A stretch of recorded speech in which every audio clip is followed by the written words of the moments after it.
somewhere around 1200 BCE, something went terribly wrong. Not in one place, everywhere. Cities that had stood for centuries burned to the ground. Trade networks that stretched from Egypt to Mesopotamia simply stopped functioning. Royal palaces that had once coordinated grain shipments, diplomatic marriages, and military alliances fell silent. And in the ruins, in the ash layers that archaeologists would eventually uncover thousands of years later, there were signs of violence. Sudden, overwhelming, final. The Egyptians left records describing the attackers. They called them the Sea Peoples, a coalition of groups arriving by land and by sea, moving through kingdoms like a wave through sand. The inscriptions paint a picture of something almost apocalyptic. No land could stand before their arms, and then, almost as quickly as they appear in the historical record, they vanish. The mystery they leave behind has haunted scholars ever since. Here's the question that makes this story so strange and so compelling. Who were they really? Because when you actually dig into the evidence, and there's less of it than you'd expect, the picture gets complicated fast. The Sea Peoples aren't described the way you'd describe a single unified army. The names attached to them across different inscriptions and different centuries seem to point to multiple groups, possibly from different regions, possibly operating at different times. Some might have been raiders, some might have been refugees. Some might have been mercenaries who fought for the very kingdoms that later recorded them as enemies. The label Sea Peoples might be less like a faction name and more like an ancient Egyptian shorthand for strangers arriving from the sea, a category that collapsed many different movements into one terrifying headline. And yet entire civilizations collapsed. The Hittite Empire, one of the great superpowers of the ancient world, essentially ceased to exist within a generation. The palace culture of Mycenaean Greece vanished. The wealthy trading city of Ugarit burned and was never rebuilt. The interconnected Bronze Age world, this extraordinary network of kingdoms that had been exchanging copper and tin and grain and letters and luxury goods for centuries, came apart almost simultaneously. Was that the Sea Peoples? Or was something else already breaking apart, and the Sea Peoples arrived into a system that was already fracturing? Drought, famine, internal rebellions, earthquakes, the slow failure of the supply chains that kept everything running. The truth might be all of it at once, a perfect collapse where every pressure arrived together, and no single cause gets to take the blame. That's what we're going to sit with tonight. The ghost army at the edge of the map, the burned cities and the unanswered letters, the names that appear in stone and then disappear into silence. This is history that scholars are still genuinely arguing about, still piecing together from inscriptions and ash and broken pottery. There's no tidy resolution waiting at the end, which honestly makes it more interesting, not less. So if you're settled in somewhere quiet, if the lights are low and you're ready to let something vast and ancient drift through your mind, this is a good story for that. Before we go any further, though, I genuinely want to know where you're listening from and what time it is there. Drop it in the comments. It's always Tokyo at midnight, and Ohio at 2 in the morning, all at the same time. That never stops being remarkable to me. Now, let's go back to a world on the edge of everything. To understand what collapsed, you first have to understand what was built. And what was built by around 1400 BCE was something genuinely extraordinary. Something that the world wouldn't see again for a very long time. Picture a network, not a metaphorical one, a real, functioning, intricate web of relationships stretching from Egypt in the southwest to Mesopotamia in the east, north into Anatolia where the Hittite Empire dominated, and west across the Aegean to the palace cities of Mycenaean Greece. These weren't isolated kingdoms occasionally bumping into each other. They were deeply, deliberately entangled, economically, politically, personally. The great powers of the late Bronze Age corresponded with each other in writing. We have the letters. A collection discovered at a site in Egypt called Amarna contains diplomatic correspondence between Egyptian pharaohs and the rulers of Hatti, Babylon, Assyria, Mitanni, and the kings of smaller city-states along the Levantine coast. These letters open with elaborate greetings, inquiries after each other's health, and then get down to business. Gold was being sent in exchange for lapis lazuli, diplomatic marriages were being arranged. Requests were being made for skilled craftsmen, for medicines, for military assistance. One king complains, in what is frankly a very relatable tone, that the gold his counterpart sent was not nearly enough, and that surely more would be forthcoming.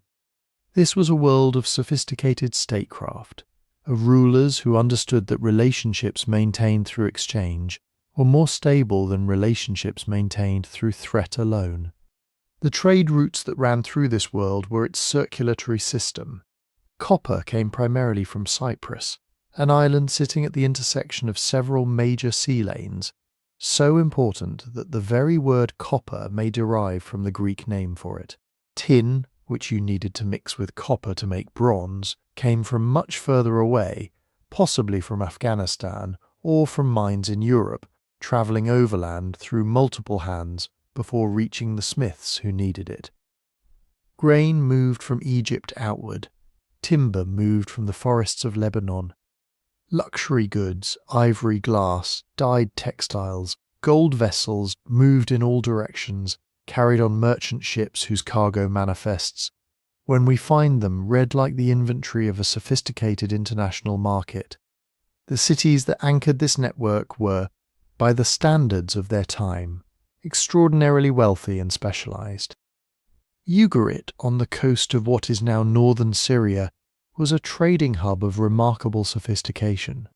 Its merchants spoke multiple languages, maintained archives in several different scripts, and facilitated exchanges between cultures that might never have direct contact with each other. It had professional classes, specialized workshops, a harbour built to handle significant volumes of cargo. It was not a warrior capital, it was a commercial one, and that distinction matters, because here is the fragility hidden inside all this elegance. Palace economies, the dominant form of economic organization in the late Bronze Age, were built around centralized control. A palace received goods, redistributed them, coordinated production, maintained the specialists who made the whole system run. Scribes, metalworkers, weavers, soldiers all depended on the palace for their sustenance. In return, the palace coordinated everything efficiently. It was, in a certain light, a marvel of administrative sophistication. But efficiency and resilience are not the same thing. In fact, they often trade against each other.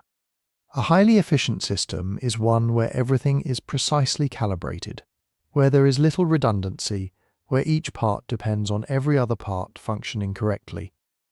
When one element fails, the stress travels through the whole network almost instantly.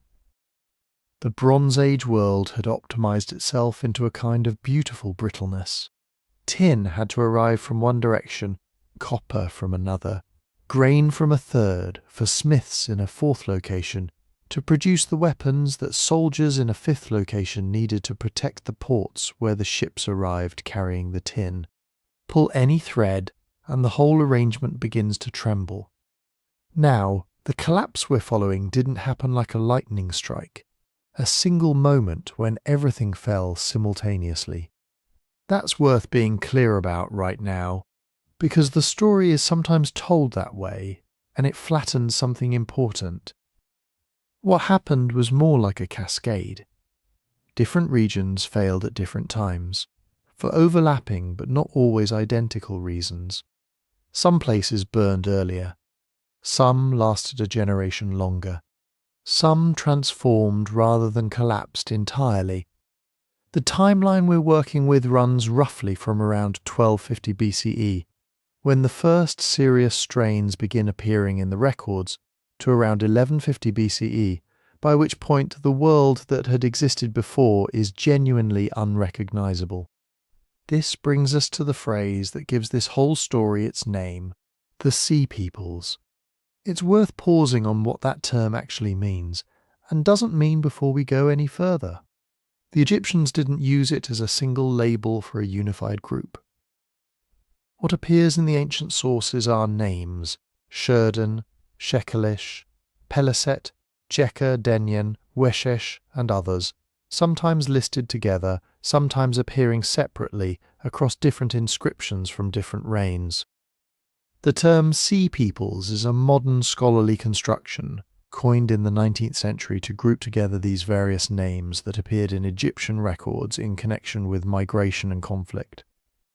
It has stuck, which means it is useful shorthand, but it can also mislead, because it implies a coherence, a single people with a shared identity and purpose that the evidence doesn't really support.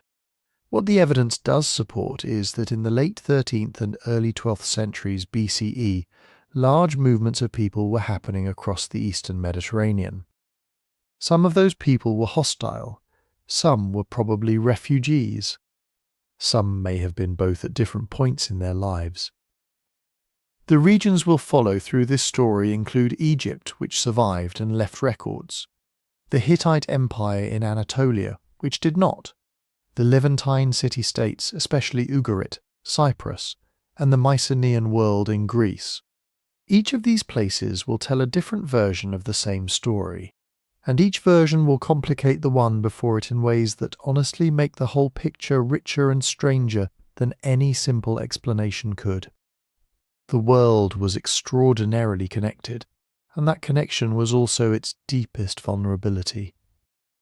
Something was already under pressure before the first ship with unfamiliar markings appeared on the horizon. The first real cracks don't show up as armies. They show up as weather. Not weather in the way we talk about it day to day, with forecasts and percentages. Weather as a pattern stretched over decades, rain shifting just a little bit north or a little bit later. Winters coming in harsher, summers staying dry a few weeks too long. Enough that, if you were a farmer watching the sky instead of an archaeologist reading a graph, you'd feel it first in your bones and only later in your stomach. Modern researchers talk about this in terms of climate proxies: pollen grains buried in lake mud, chemical signatures in stalagmites from caves in Anatolia and the Levant, oxygen isotopes in the skeletons of fish and clams pulled from ancient shorelines.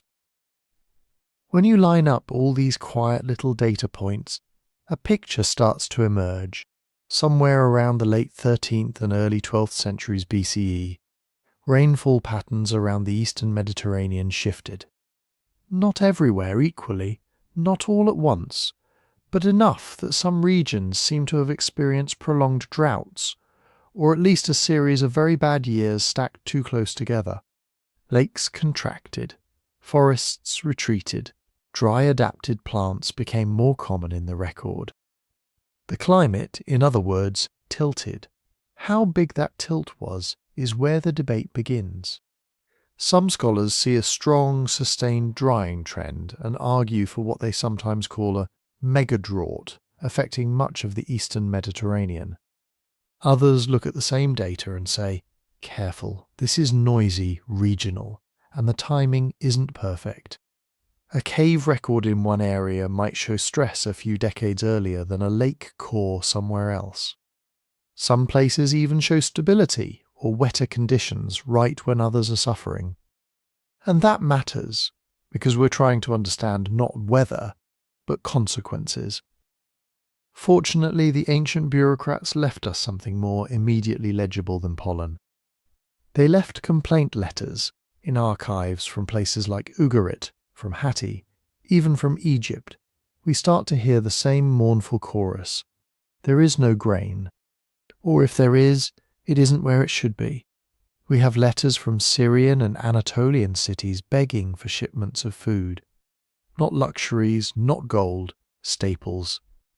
There are records of emergency distributions, of palace-controlled granaries being opened to feed soldiers and dependent workers.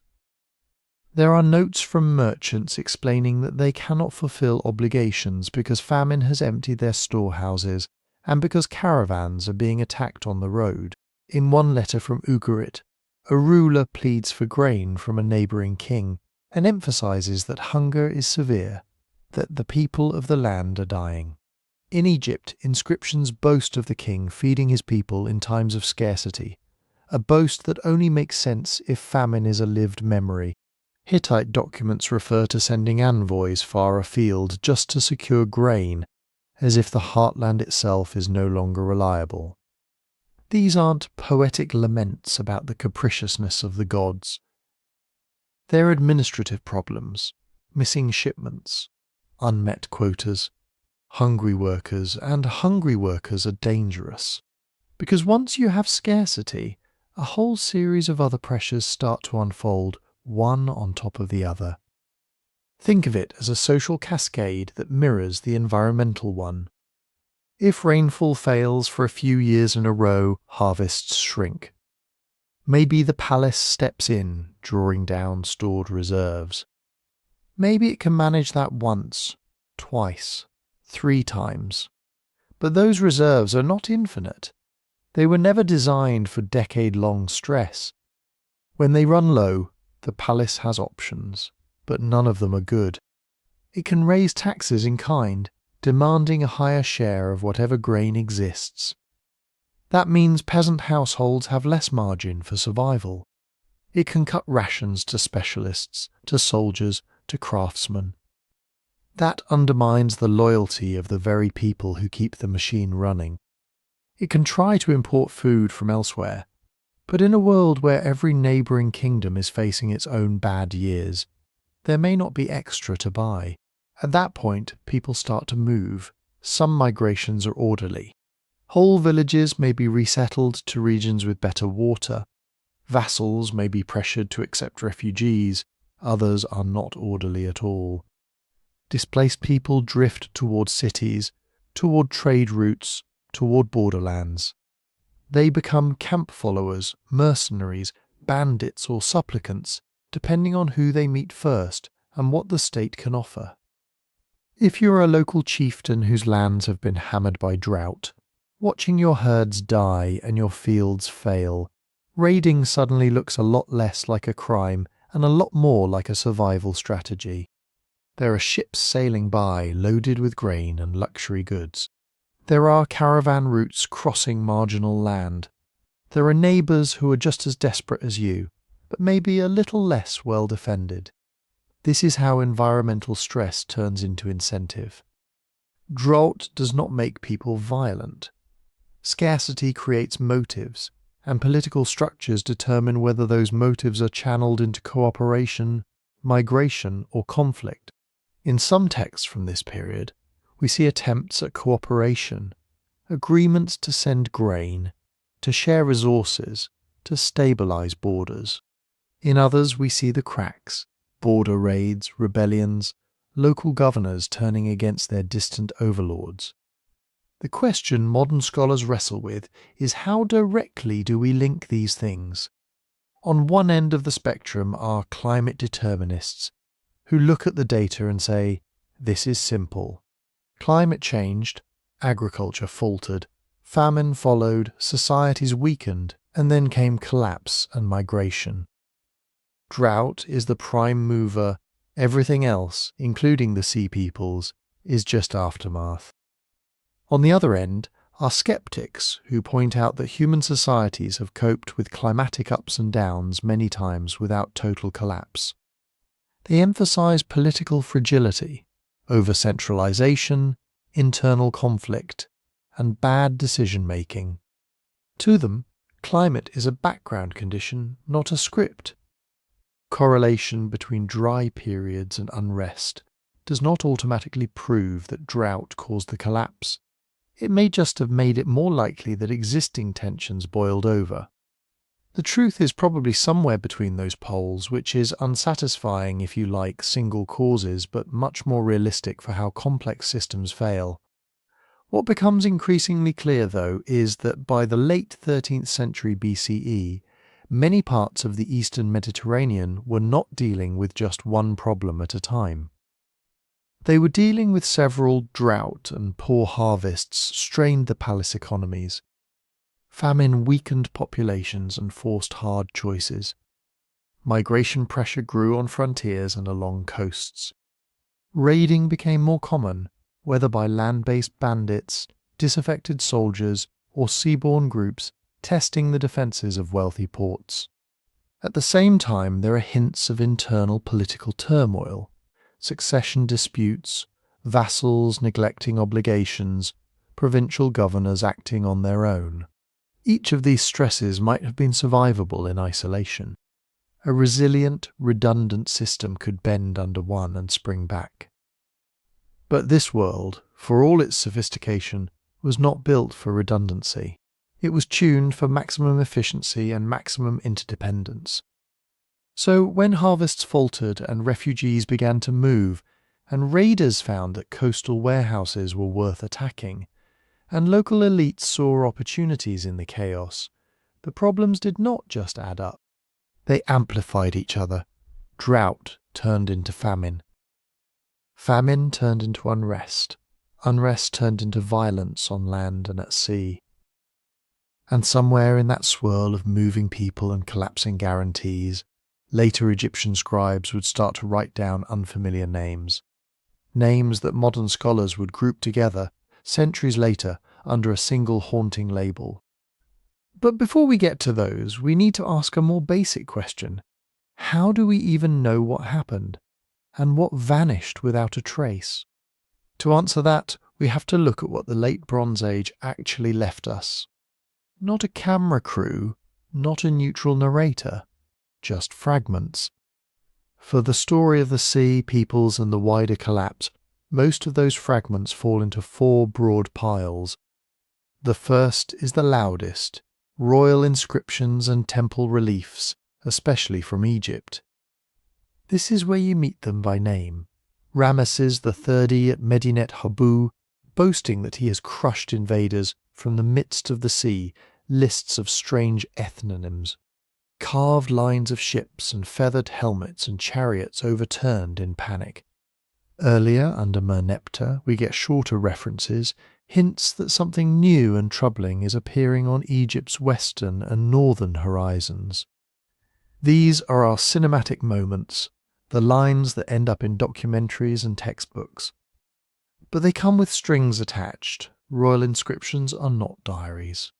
They are public performance. Every hieroglyph on those temple walls was composed to make the king look necessary, powerful, uniquely capable of holding back chaos. If an enemy is mentioned, it's because his defeat makes the king look good. If an enemy is not mentioned, that tells us nothing about whether he existed. It may just mean his defeat was not impressive, or not useful for the story being told. Numbers are inflated. Enemy coalitions are simplified. Defeats are massaged into stalemates. Stalemates into victories, and embarrassing memories quietly recalibrated. If a campaign went badly, the scribes might talk instead about how the king repulsed an attack or protected Egypt, without admitting that he lost territory. Even the names themselves are slippery. When an Egyptian text lists the Sherden or the Peleset, it's not handing us a modern passport. Those labels might refer to specific groups, or to broader coalitions, or to stereotyped categories of northerners that shifted over time. The same people might be called by different names in different texts. Different people might get lumped together under one ethnonym if they look, fight, or dress in a vaguely similar way from an Egyptian point of view. So the inscriptions are crucial, but they're not a window. They're a mirror, carefully polished to reflect royal ideology. Next to that, we have the quieter, more fragile pile: cuneiform archives, clay tablets from cities like Ugarit, from Hittite centres, from Cypriot ports, from Assyria. Letters between kings, legal contracts, inventories, dull administrative notes that suddenly become very interesting when a scribe somewhere near the end adds a line like, "The enemy ships are here." The city is burning. These tablets are closer to the ground. They weren't meant as propaganda. They were meant to get things done. Arrange a marriage, ship some copper, repay a debt, ask for grain, warn an ally. That makes them precious. They give us people arguing, pleading, apologizing. They show how news travelled, how slow or fast the response could be. They sometimes give dates, but even here we're dealing with accident more than design. We only have the archives that happen to be baked in fires hot enough to turn raw clay into ceramic. The ones that survived later reuse, looting, building projects, centuries of erosion. Whole shelves of history exist now only as gaps where we are sure something must have been written, because the bureaucracy could not function without it. And then there's the third pile, the ground itself. Archaeology is where the grand claims about destruction come from. Burned palaces at Mycenae, Pylos and Tiryns, charred debris at Ugarit, collapsed fortifications in coastal Canaan, abandoned administrative centres in Anatolia, ash layers, smashed pottery, arrowheads lodged in walls. When you read that a city fell around 1200 BCE, what that usually means is there is a distinct layer of destruction that can be radiocarbon dated or tied to datable objects within a range, maybe 30 years wide, sometimes 50, sometimes more. Those layers are real. A palace either burned or it did not. A city was either rebuilt after the fire or left in ruins. But connecting that physical event to a specific cause is where the ground stops talking and we start guessing. Was the fire caused by an invading army, or by internal revolt, or by accidental blaze in a densely built town during a dry year? Did it happen while the city was still fully functioning, or after it had already been weakened, partially abandoned, politically hollowed out? The destruction layer doesn't tell you. It only tells you that at some point things went very wrong. And the timing is messy. Different sites in the eastern Mediterranean show destruction at different times. Some are hit early, around the late 1200s. Others burn in the mid-1100s. Some never burn at all but slowly shrink, their monumental buildings subdivided into huts, their costly imports vanishing from the pottery assemblage. This regional variation is both a strength and a headache. It lets us see that the collapse was not a single synchronized explosion. It was a drawn-out, patchy process. But it also means that tying any one destruction to the Sea Peoples requires you to bridge a gap between carved propaganda in Egypt and ash in the ground hundreds of kilometers away. The last pile is the trickiest, later memories. Iron Age authors and much later Greek and biblical texts sometimes preserve vague echoes of turmoil, migrations, peoples who came from the sea or from the Isles. Scholars argue about how or whether these map onto the earlier events. Some see the Philistines of the Hebrew Bible as distant cultural heirs of the Peleset, named in Egyptian texts. Others are more cautious. Memory transforms. Myths compress centuries into a single legendary generation.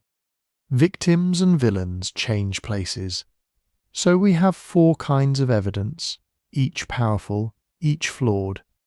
We also have a lot of nothing. Gaps in the record are not surprises during a collapse. They are the rule. When palaces fall, so do the scribal schools that produce archives. When trade routes fray, imported luxury goods that archaeologists love to date become rare. When populations move into hills or smaller, poorer villages, their material footprint shrinks, becomes harder to find, easier to miss under later layers. Absence of evidence in that context usually means exactly what you would expect. People are still there, but they are not building monumental stone temples or shipping painted pottery across the sea in bulk anymore. They are surviving in ways that don't leave neat lines in our spreadsheets. and that has consequences for certainty. When modern historians talk about the Sea Peoples, about raids and migration and collapse, they are not narrating from a perfect record. They are doing something closer to forensic reconstruction with half the bones missing. We line up the Egyptian reliefs, the cuneiform letters, the burn layers, the new settlements that appear afterward. We model the climate shifts. We compare pottery styles, burial customs, weapon types. Then we ask, given all of this, what is most likely? Not what is certain, what is probable. That's the frame for everything that follows in this story. We are not watching a documentary filmed in 1200 BCE. We are listening to panicked letters, boastful kings, and blackened ruins, and trying to hear, in between them, the footsteps of people whose names were never carved in stone. When those panicked letters and blackened ruins finally line up with a nameable enemy, one of the first places that happens is Egypt, specifically under a king named Merneptah. He's not one of the celebrity pharaohs. No golden mask, no famous tomb curse, no blockbuster museum tours. He's the 13th son of Ramesses II, an old man by the time he finally takes the throne around 1213 BCE, ruling for less than a decade. But he's sitting on top of the last great superpower in the Eastern Mediterranean. Egypt, at this point, is obsessed with its borders. To the south, Nubia is under control. To the east, Canaan and parts of Syria are supposed to be vassal lands, buffers against whatever is left of Hittite and local powers. To the west, the Libyan desert looks empty, but it's not. There are people out there, pastoral groups, oasis communities. Small polities that move and shift in ways palace bureaucrats find very hard to predict. Merneptah's strategic nightmare is the north and west at the same time, because something starts happening on that Libyan frontier that feels different enough or scary enough that the scribes think this belongs on the temple walls. We have a long inscription from his reign, sometimes called the Great Karnak inscription, and a shorter poetic version on the Israel stele. They brag about victories over Libyans and their allies. And it's in those lists of allies that a new cast of names appears. Sherden, Shekelesh, Ikwesh, Lucca, Teresh. If you've seen discussions of the Sea Peoples, you've seen those names. They show up later under Ramesses III, too. In documentaries, they often get circled with red ink and arrows, as if we are looking at the first appearance of a new invading race. But in Merneptah's text, they are not a mysterious ghost navy materializing out of nowhere. They are part of a Libyan coalition. The way the Egyptians tell it, a Libyan chieftain named Merieh has pulled together a huge force. Libyan tribes, yes, but also northerners from all lands, equipped with families, wagons and cattle, moving as if they intend not just to raid, but to settle. The inscription claims that their leaders wore feathers and helmets, carried bronze weapons, and that some of them had come from the sea. It sounds, in miniature, like the kind of coalition we'll see again a generation or two later. But if you look closer, it tells you as much about Egypt as it does about its enemies. For centuries, the Egyptian state had been importing foreigners as soldiers. Nubian archers, Libyan auxiliaries, Sherden of the Great Green who served as bodyguards for Ramesses II. The empire is already a multicultural military machine. Ethnic labels in the texts slide back and forth between enemy, captive, and trusted mercenary, depending on when and where you meet the same group. By Merneptah's time, these patterns have matured. Some of the names listed in the Libyan coalition look very much like the labels used elsewhere for Egyptian mercenaries and garrison troops. That suggests a world in which people fight for whoever pays them, then go home, then maybe turn up on the other side if the political winds shift. Mobility isn't a special feature of the Sea Peoples, it's the default. Small maritime communities along the Aegean and Anatolian coasts, islands in the eastern Mediterranean, coastal enclaves in Cyprus and the Levant, all are used to moving by ship, hiring out as guards or raiders, shifting allegiance when cargoes and paydays dry up. The Merneptah inscription shows that this mobile pool of fighters can be recruited by inland powers too. A Libyan leader can look north and east and say, "There are hard men with ships and swords out there. I'm going to bring some of them into my war." From an Egyptian perspective, that looks like chaos on legs. The Karnak text emphasizes how many different peoples have joined together, how threatening their numbers are, how much the land is in peril until the king steps in. It's coalition warfare portrayed as a single monstrous entity marching against cosmic order. We can read between the lines if the scribes are stressing the diversity of the enemy. That probably reflects a real trend.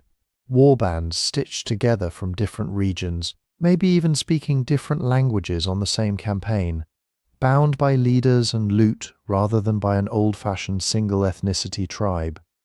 It's tempting then to declare, here they are, the Sea Peoples.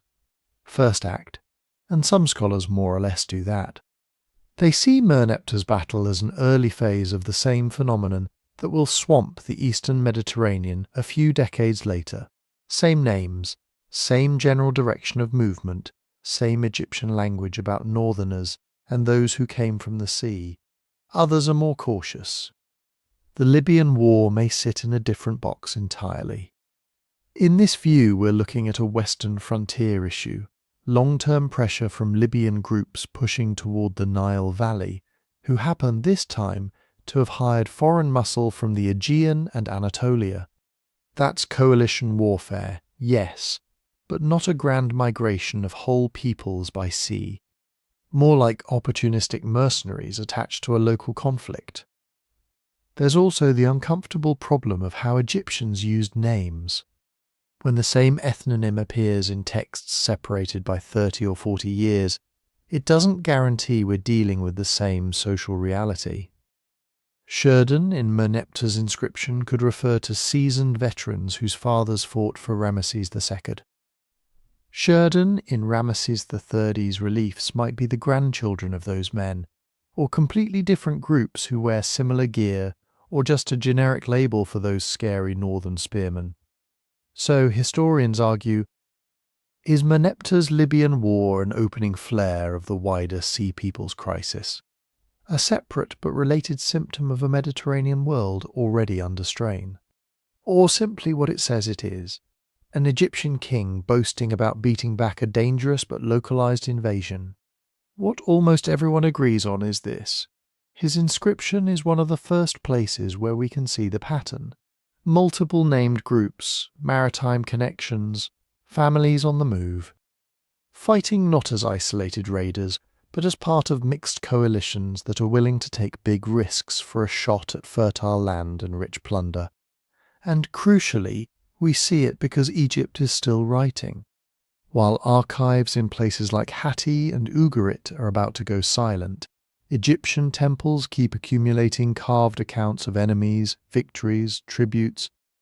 That means for the next phase of the story, our camera is almost locked to the Nile Valley.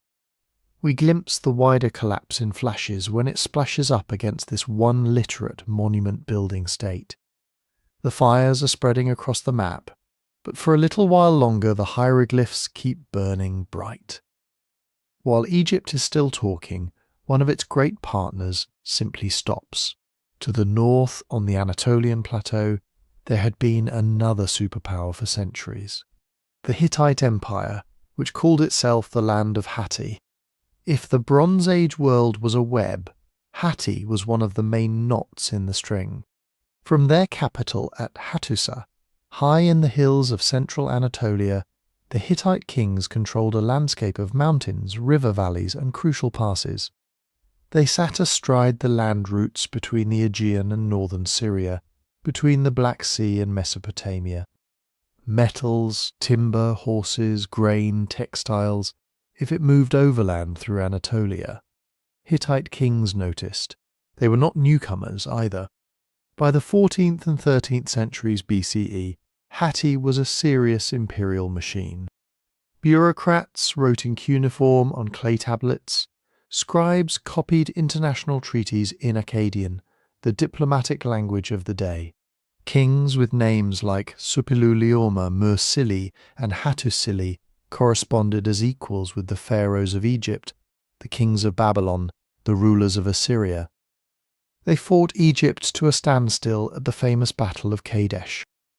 They carved their way into northern Syria, created vassal kingdoms, managed a network of client rulers who sent tribute and troops. At their height, they anchored the political order of almost all Anatolia and much of inland Syria. And then, somewhere around 1200 BCE, the anchor broke loose. From Egypt's point of view, this happens almost offstage. One day you're exchanging princesses and letters with the great king of Hatti. The next, silence. No armies march to help vassals in Syria. No envoys appear with gifts. The far northern partner just vanishes. Inside the Hittite world, the unravelling starts earlier and moves more slowly. Hatti always had a succession problem. Hittite kingship was powerful, but it wasn't a simple father to eldest son handover. Queens could wield serious influence. Younger sons, brothers, and cousins could claim the throne. Court factions formed around different branches of the royal house. When a strong king died, knives came out. We can see this in their own texts. Letters begging for loyalty, oaths demanded from nobles and vassals. Accusations of witchcraft and treason. At least one king, Mycenaean II, spends much of his reign trying to stabilise things after his father's murder in a palace coup. By the 13th century, those old tensions are still there, now layered with new pressures. On the western frontier, Hittite control over the Aegean coastal lands is fragile. A place you'll hear about again and again is Wilusa, very possibly the city later remembered as Troy. Western Anatolia is a patchwork of Hittite vassal states, local warlords, and aggressive neighbours. Raiding is common. Some of the very groups that will later be lumped under Sea Peoples labels may already be active here, as pirates, mercenaries, and border troublemakers. To the north and east, there are the Kaska mountain peoples notorious in Hittite texts for sudden raids, burning fields, disappearing back into the hills. To the southeast, Assyria is growing, pushing towards Syria, eyeing Hittite territories. And then the climate starts to misbehave. We have paleoclimate data, pollen cores, isotope records, suggesting a period of drought and instability across parts of the eastern Mediterranean and Near East in the late 13th and early 12th centuries BCE. In the Hittite archives there are hints that match. Letters from Hatti to Egypt ask for emergency grain shipments. One Hittite queen, Puduhepa, writes diplomatically but urgently to the pharaoh, appealing to their alliance and to the gods to justify sending food north. Other texts mention poor harvests, difficulties supplying cities and armies. An empire that relies on moving surplus grain from some regions to others is suddenly running very close to empty. Put this together: a complicated royal succession system, rival aristocratic houses, restless vassals on multiple frontiers, chronic raiding, rising Assyria on one side, possible climate-driven harvest failures on the other. It doesn't take one big invasion to make that structure wobble. By the time we near 1200 BCE, Hatti looks strained. Internal texts from these final decades are sparse, but we can see the outlines. Kings are still trying to manage Syria, still writing to Ugarit, still arranging marriages with neighbouring dynasties. Yet the tone shifts. There's more defensive language, more concern about loyalty, more talk of enemies closing in.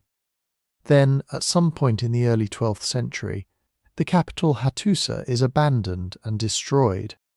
What exactly happened there, is one of the great questions of late Bronze Age archaeology. When excavators cleared the upper city, they found evidence of burning. Ash layers, collapsed buildings, destruction. That suggests some kind of violent end. But the picture is complicated. In many places, scholars see signs of deliberate emptying before the fire. Valuable objects removed, archives not freshly stocked with tablets, as if administration had already shifted elsewhere. Some argue that the state apparatus may have tried to relocate, perhaps to another city like Tarhuntassa in southern Anatolia, before Hattusa burned. Was this a final stand, a last sack by enemies who pushed all the way to the heartland? Or was it more like a dead shell set on fire after the living empire had already broken apart? There are theories for every taste. One line of thought gives raiders and migrating groups centre stage. In this view, pressure from the west, from coastal Anatolia and the Aegean, gradually overwhelmed Hittite control. Vassal states defected or fell. Warbands with ships harassed supply lines, cut communication between Anatolia and Syrian provinces. Eventually, those same mobile groups or their cousins pushed inland, finishing off an already weakened Hatti. Another interpretation looks more to rival states. Assyria, hungry for territory and prestige, might have taken advantage of Hittite weakness, grabbing key cities in northern Syria, squeezing the empire economically and militarily. Internal civil wars could have opened the door for Casca or other mountain peoples to pour into the core plateau, burning what they could not keep. Or it could be all of the above, in no neat order. Periods of long drought could trigger famine and unrest. Famine and unrest could make frontier troops desert or switch sides. Deserting soldiers could join sea-going raiders or hill tribes looking for land. Vassal kings, sensing weakness at the centre, might withhold tribute or invite foreign help. In that kind of environment, the fall of Hatti is less a single event and more a messy, decade-long unravelling. The archaeological record points toward disintegration rather than a clean conquest.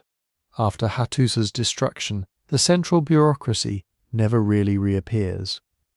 Instead, we see local powers rising in different corners of former Hittite territory. Neo-Hittite city-states in southeastern Anatolia and northern Syria, using Hittite-style hieroglyphs and iconography, but clearly operating on a smaller, more regional scale. The empire dissolves into fragments. Some scholars think this means there was no singular last battle for Hatti. The capital may have been abandoned by its own elite, who fled south. The final burning could have been the work of leftover enemies, Casca raiders, disaffected subjects, or even an intentional act of denial, destroying a city that could no longer be held. Where, in all this, do the so-called sea peoples fit? Possibly everywhere, possibly nowhere. If we imagine the sea peoples not as a single unified nation, but as overlapping networks of displaced groups, mercenaries and raiders moving along coasts and through islands, then they could easily have brushed against Hittite territories. They might have served in Hittite armies, then deserted. They might have attacked Hittite ports in western Anatolia. Some could have been former Hittite subjects themselves, now on the move with families and carts looking for safer lands. But we have no single inscription saying, on this day, the sea peoples destroyed Hatti. What we have is silence where letters used to be, burn layers where palaces used to stand, and successor states rising from the wreckage. From the outside, to Egyptian eyes, it may have looked as if a great kingdom simply vanished. One year, the great king of Hatti is on the diplomatic mailing list. A generation later, he's a memory, a name in old archives. Inside Anatolia, the process was probably slower, more confused, more human. Officials trying to requisition grain from starving villages. soldiers deciding whether to defend a crumbling frontier or take their skills elsewhere. Families abandoning drought-stricken hill towns for the promise of better land downstream. Local lords quietly changing loyalty as mail from the capital stops arriving. An empire doesn't have to be conquered to die. Sometimes it just can't put itself back together. And while Hatti was dissolving in the north, one of its closest partners on the Syrian coast was about to send out some of the most haunting messages we possess from this entire age, messages written in real time as the wave finally hit. If Hatti was an empire coming apart in slow motion, Ugarit is what it looks like when the wave actually hits.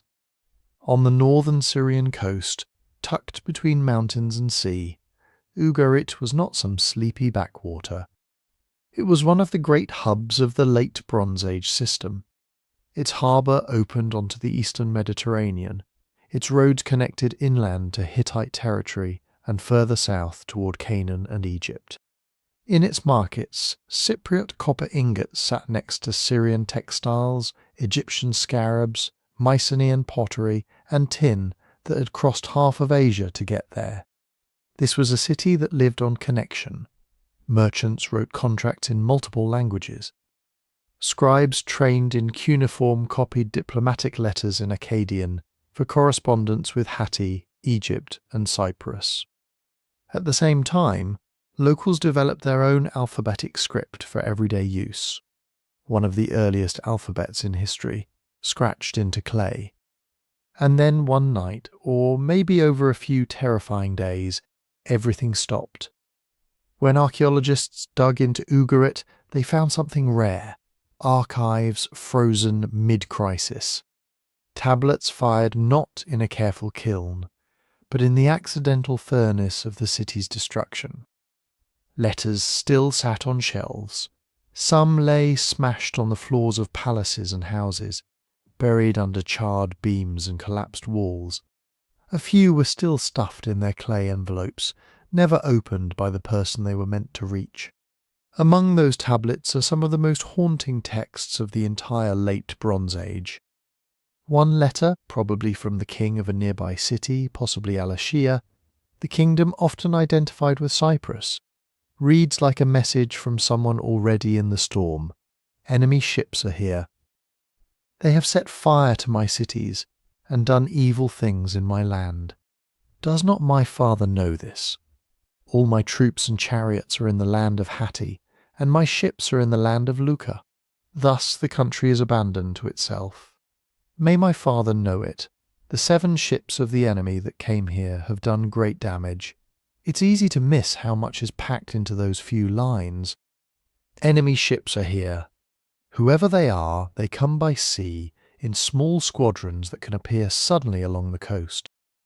They have set fire to my cities. This isn't a single pirate raid. It's systematic burning, the kind of damage that leaves the archaeological burn layers we dig up today.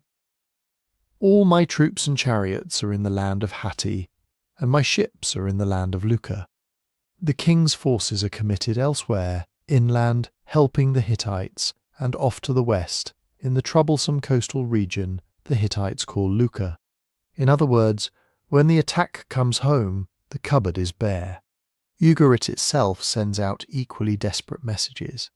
One tablet from the last king, Amarapi, responds to an appeal for help by essentially saying, "I can't. I'm drowning too." He describes a land under pressure from enemy forces and internal panic. Another text records orders to take bronze from temple equipment and melt it down for weapons, a city cannibalizing its own sacred objects to arm for a crisis. We can almost trace the sequence. Reports of strange ships and burning towns arrive. Ugarit's king writes to his overlord in Hatti, to his peers on Cyprus, to anyone who might send troops or ships. He orders metal confiscated, weapons produced somewhere. Scribes are still dutifully recording it all, pressing wedges into wet clay as the situation tilts from bad to catastrophic. And then the letters stop. In the destruction layer at Ugarit, we find not just burned buildings, but the mundane details of interrupted lives. Storage jars still full of grain, tablets half-dried, tools lying where they were dropped. There's no sign of a careful evacuation, no long period of decline. The city is hit hard, relatively fast, and does not recover. So who did it? Those emergency texts feel like they should give us a clear answer. Enemy ships, burning cities, troops away, ships away. It sounds tailor-made for a Sea People's headline. But the closer historians look, the messier it gets. The enemy ships are never given a nice, clean ethnic label. There's no tablet saying the Sherden burned this port or the Peleset attacked that city. In some letters, the threats from land and sea blur together. There are references to Lucca, which could mean people from southwestern Anatolia, and to other groups whose identities are debated. Some scholars see in these letters evidence of the same mobile coalitions Egypt later calls sea peoples, mixed groups of warriors, families and leaders moving along coasts, hitting cities that can no longer count on their imperial protectors. Others emphasize local and regional players, Lucca pirates, rebellious vassals, displaced highland groups, Hittite subjects turned raiders once the Central Empire stopped sending pay and grain. It could be all of them at once. Ugarit's fall doesn't sit neatly in a box marked external invasion or internal collapse. It's caught at the point where a stressed system finally fails. Think about that letter again. All my troops and chariots are in the land of Hatti, and my ships are in the land of Lucca. This is what a supply chain breakdown looks like from the ground. For years, Ugarit had been part of a military and economic web. Its king owed troops to Hatti. Its ships and merchants worked the same routes that brought in copper from Cyprus and goods from the Aegean. In stable times, that interdependence was a strength. You could call in favours, lean on allies, plug shortages with imports. By the final years, it had become a trap. Drought and bad harvests meant more grain had to be shipped around just to keep people fed. Hatti's struggles pulled Ugarit's soldiers away, raiding and unrest on the western coasts tied up ships that might have defended home waters. When enemy fleets finally appeared off Ugarit's shoreline, there was no slack left in the system. The city was rich, but its defences were stretched thin across other people's wars. What the tablets from Ugarit give us, more than names of attackers, is a human-scale view of collapse in real time. Not the tidy hindsight of a later chronicle, but the voice of a king who doesn't yet know he's living in the end of the Bronze Age. He just knows that fires are burning, allies are far away, warehouses are being stripped for weapons, and letters are flying out faster than answers can come back. For the people of Ugarit, there was no grand narrative, no sense of participating in a world historical turning point. There were only rumours of ships on the horizon, smoke from neighbouring towns, urgent orders shouted in palace courtyards, the bitter decision to melt temple bronzes into spearheads. Somewhere a scribe set down his stylus, intending to pick it up again after the crisis passed. He never did, and in that unfinished workday, in those letters that reached no one in time, we see the late Bronze Age world crossing a line it could not uncross. Ugarit's last messages go out into the dark. What comes back is silence. And while one port burns, another key node in the system, the great copper island that fed the entire bronze economy, is facing its own reckoning with those same shadows on the sea. To understand why the world panicked when those enemy ships showed up near Cyprus, you have to remember what bronze actually is. Bronze is not a metal, it's a recipe. Take copper, add a little tin, control the heat just right. What you get is harder than copper, sharper than copper, better for tools, better for weapons. Axes that bite deeper, swords that keep an edge, chisels that cut stone, nails that actually hold ships together. Without bronze, the late Bronze Age is just the late age. Tin was rare and came from far away. But copper had a beating heart, and that heart was Cyprus. In the late Bronze Age, the island we call Cyprus was known in many texts as Al-Ashir, and it was a metal machine. Its soil and mountains are full of copper ore, its forests provided the charcoal for smelting, its coasts offered harbours to move the finished product. From those harbours, Cypriot copper ingots went everywhere, to Ugarit, to Hatti, to Egypt, to the Aegean. You can see the scale of it in the shipwrecks.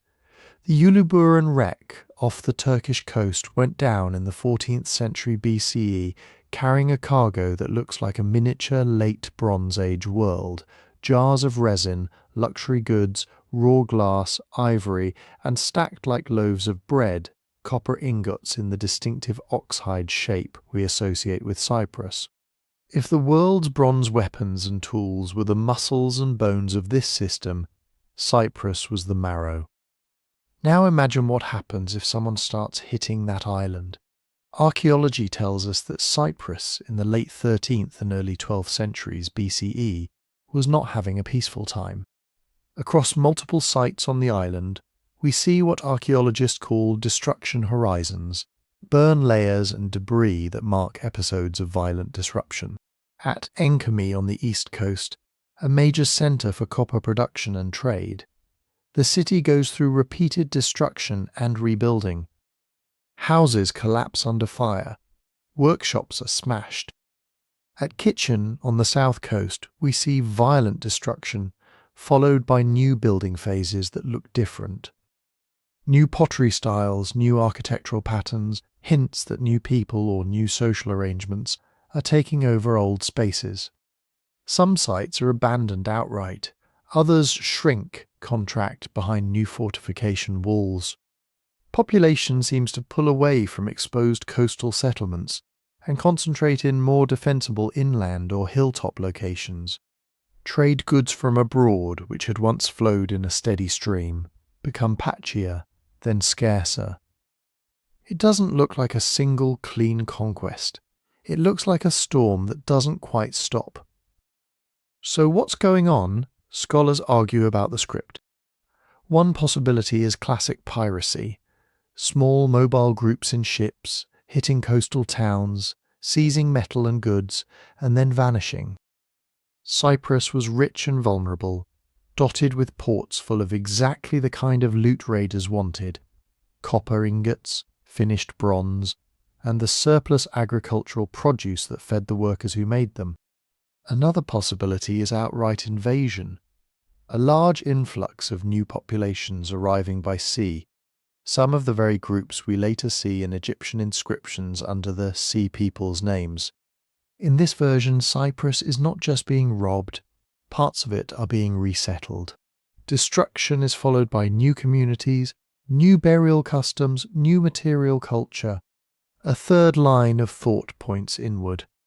Maybe the stress of drought, trade disruption and shifting alliances destabilized Cypriot polities from the inside.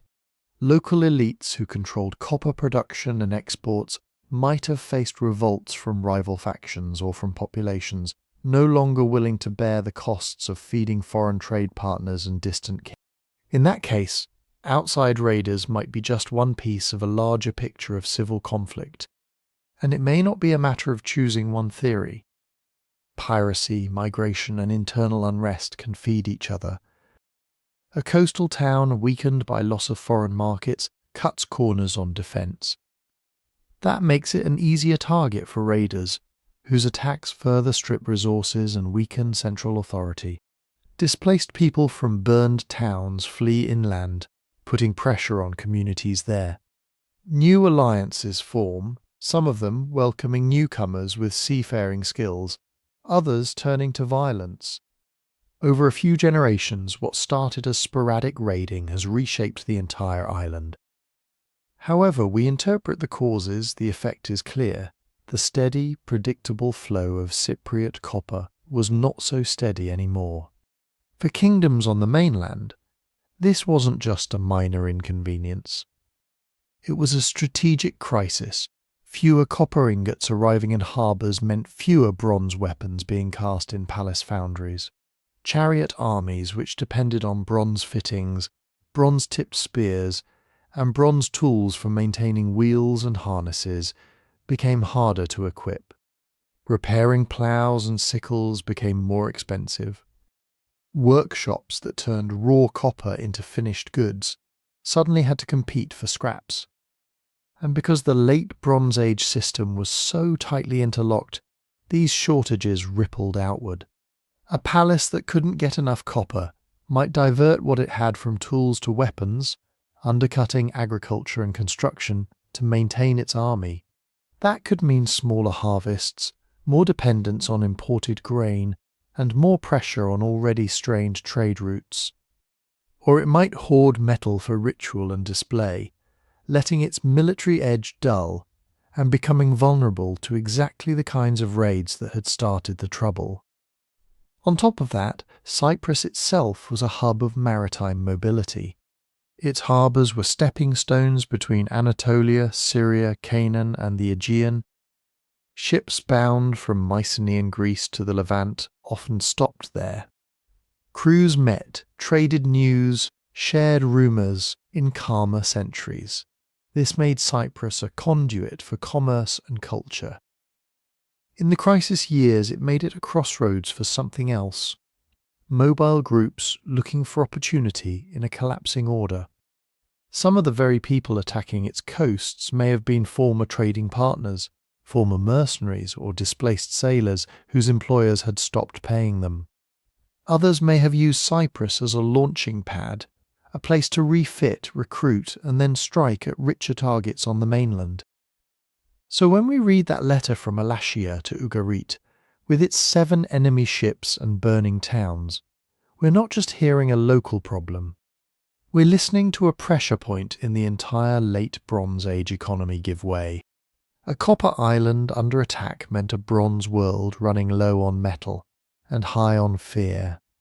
And fear, combined with too many ships and too few kings in control of them, is a recipe for something new on the water, the kind of organised raiding and migration that Egypt would soon try, and fail, to neatly label in stone. So what did those enemy ships actually look like? They weren't ghost galleons or mythic sea monsters. They were late Bronze Age workboats, pushed a little harder, sailed a little rougher, and crewed by people whose job description had quietly shifted from merchant to whatever it takes to eat. Most ships in this world were not huge. Think something in the range of 10 to 25 metres long. A single mast with a square sail, a row of oars on each side, for when the wind failed or when silence mattered more than speed. Hulls sewn or pegged together, their planks held tight with wooden tenons and copper fastenings, broad enough to carry cargo, shallow enough to sneak over coastal shoals and into river mouths. We know some of this from the Ulubaran wreck and others like it. You look at that merchant ship lying on the seafloor, and you're not seeing a warship. You're seeing a floating warehouse, but a warehouse can be repurposed. Throw off some cargo, add more men, a few extra shields along the gunwale. Suddenly your honest trader starts to look like a raiding platform. Coastal raiders didn't need an armada. A handful of ships could be terrifyingly effective. Imagine 15 to 20 men per vessel. Some experienced sailors who knew the currents and inlets. A few hardened fighters. Maybe some families and camp followers on the larger craft. If these were people on the move as well as people on the hunt. That's not a Royal Navy. That's a mobile village with teeth. How are they armed? Here the archaeology and the art line up in interesting ways. From hoards and graves across the eastern Mediterranean, we find cutting swords with leaf-shaped blades, thrusting swords with long, narrow points and shorter daggers worn at the waist, arrowheads of bronze and flint, spearheads of many shapes, slim and elegant for throwing, wider and heavier for close combat, axes that blur the line between tool and weapon. On reliefs from Egypt and carving fragments elsewhere, the enemies at sea often carry long slashing swords with rounded tips, sometimes the iconic sickle swords that curve forward like a question mark. They hold round shields, sometimes tall, narrow ones, sometimes something more like a buckler. Their helmets sprout horns, feathers, or strange crests. Now, those details might be exaggerated or stylized. Horns and feathers make for good propaganda, but underneath the flair the kit is practical. Light armour or none at all. Maybe a leather corselet. Maybe a simple linen padding. A helmet if you're lucky or important. You want to be protected, but you also want to be able to sprint from shoreline to storehouse and back to the boat before the local garrison can organise. And that's the key to how small numbers start to look like an unstoppable wave. A raiding force doesn't have to defeat a kingdom in the field. It just has to keep hitting where it hurts most. Grain depots near the harbour. Storehouses for copper, tin and finished goods. Workshops where palace artisans turn raw materials into weapons and prestige items. Fishing fleets. Herds and orchards close enough to the coast that you can grab animals, cut trees, and burn fields before anyone can stop you. If you time your attacks to the agricultural calendar, you can do disproportionate damage. Hit during harvest and you don't just steal grain, you ruin the labour of an entire year. Strike at the beginning of the sailing season and you can burn ships on their beach ramps, paralysing trade for months. Burn anchors, tackle and rope, and suddenly a port full of hulls becomes a graveyard of unusable wood. Do this once and you're a nuisance. Do it repeatedly, at multiple points along a coastline already stressed by drought and bad rulers, and you become something else, background terror. And in a world of fragmented palace economies, information travels slowly. One city hears rumours of attacks far away. By the time they realise those raiders have turned up at their own harbour, it's already too late for coordinated defence. Bronze Age states have chariot corps and infantry levies, but these take time to mobilise. Messengers must ride. Orders must be drafted. Draft animals must be fed and harnessed. Meanwhile, a dozen boats can slip in at dawn, do their work, and vanish before the royal army is even formed up. This is where we have to separate a few overlapping behaviours that get jumbled together under the label Sea Peoples. Raiding is about quick in-and-out violence. Take goods, burn what you can't carry, terrorise the enemy, leave. Migration is about movement of people, families, herds, household goods. You might arrive peacefully, asking for land or service, or you might show up with weapons already in hand. Conquest is about staying after the smoke clears, seizing territory, imposing rule, taking over tax systems, fields and shrines. The groups on these ships could be doing all three, sometimes at once, sometimes in sequence. A band that starts as mercenaries might turn to piracy when their pay dries up. A group that begins as raiders might decide a ruined coastal town makes a good new home and settle among the ashes. A migrating community might raid simply to secure food as it moves along the coast. From the point of view of a palace scribe, the nuance doesn't matter. All of this looks like one thing. Enemies from the sea who won't stay put, who don't answer to any recognisable king, and who keep reappearing like a bad dream. That's how you get the ghost army feeling. Not because these people were literally invisible or magical, but because they moved along routes that were hard to police, struck at times that were hard to predict, and belonged to no fixed address you could march out and besiege. They were stitched into the same web of seafaring knowledge that had once carried merchants and envoys. Now that web was carrying something far more destabilising. To frightened elites watching their harbours burn, it must have felt less like dealing with neighbours and more like fighting the sea itself. And when they finally tried to name these enemies, to pin them down in lists and reliefs, what they produced still sounds more like a catalogue of ghosts than a neat census of nations. When the Egyptian scribes finally tried to trap this feeling in ink and stone, they reached for the thing bureaucrats always reach for: lists on temple walls and victory stelae. In prayers and bombastic speeches carved for eternity, they start rolling out names: Sherden, Shekelesh, Peleset, Denyen, Cheka, Weshesh, Luka, Ekwesh, Teresh. Sometimes they show up in long, breathless strings like a scribe exhaling his anxiety onto the stone. Those of the countries of the sea: Sherden, Shekelesh, Ekwesh, Luka. Sometimes they're folded into more specific, boastful lines: the Sherden, who came boldly sailing in their warships, I overthrew the Peleset; the Cheka, the Shekelesh, the Denyen, the Weshesh, to the Pharaoh, this is accounting. A tally of enemies defeated. To us, it's crumbs on the floor of a dark room. So what do these names actually mean? Let's start with the ones everyone argues about. The Sherden are the celebrities of the list. They appear earlier than most, already under Ramesses II, not just as enemies but as bodyguards. The same distinctive horned helmet fighters, who are those who came in their warships, later stand, in other inscriptions, as the king's own elite troops. Were they originally pirates from somewhere in the central Mediterranean? Were they from Sardinia, as many scholars suggest, based on the similarity between Sherden and Sardinia, and the later neuralgic statues that look a little like the horned warriors in Egyptian art? Maybe, maybe not.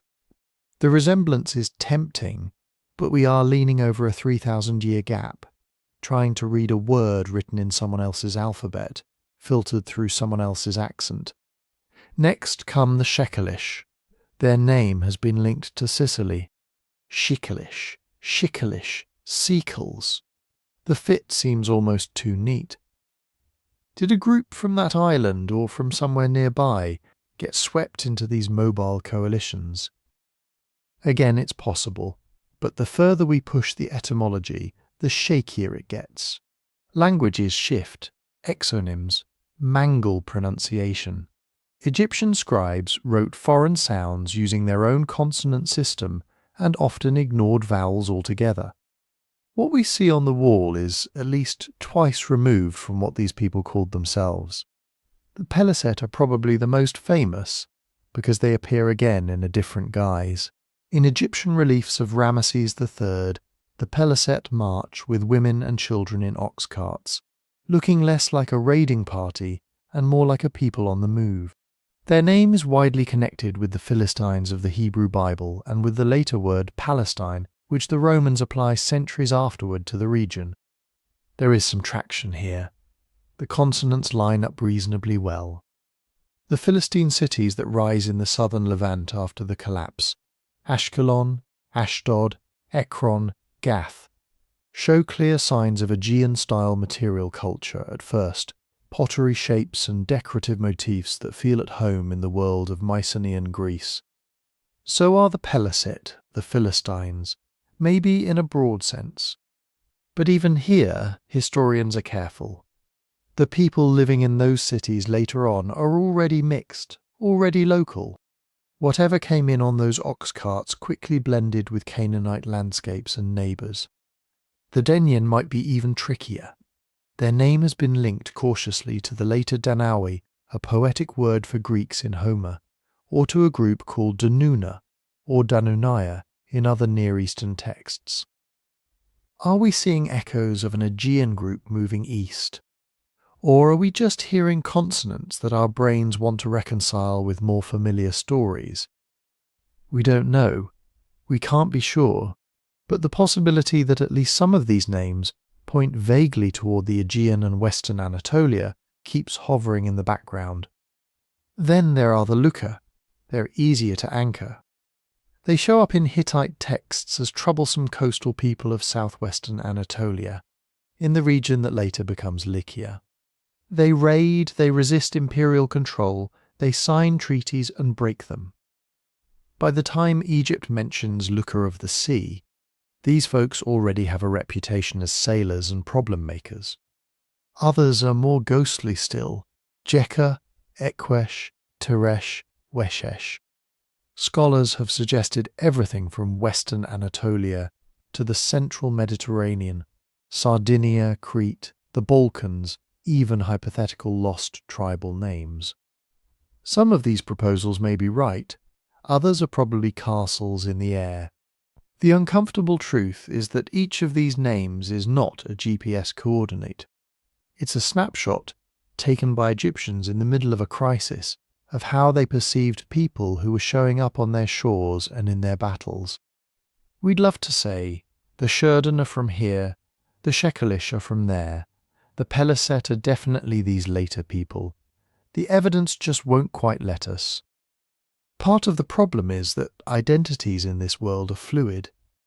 Someone who starts life as a subject of a Mycenaean palace might end it fighting alongside Looker raiders under a Sherden captain, serving an Egyptian pharaoh for a while before defecting again.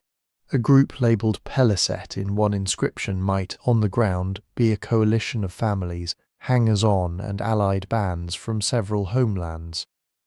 This is where the mercenary angle matters. By the time Ramesses II is carving his boasts, some of these groups are already woven into Egypt's own military machine. Sherden warriors stand guard around the pharaoh's chariot.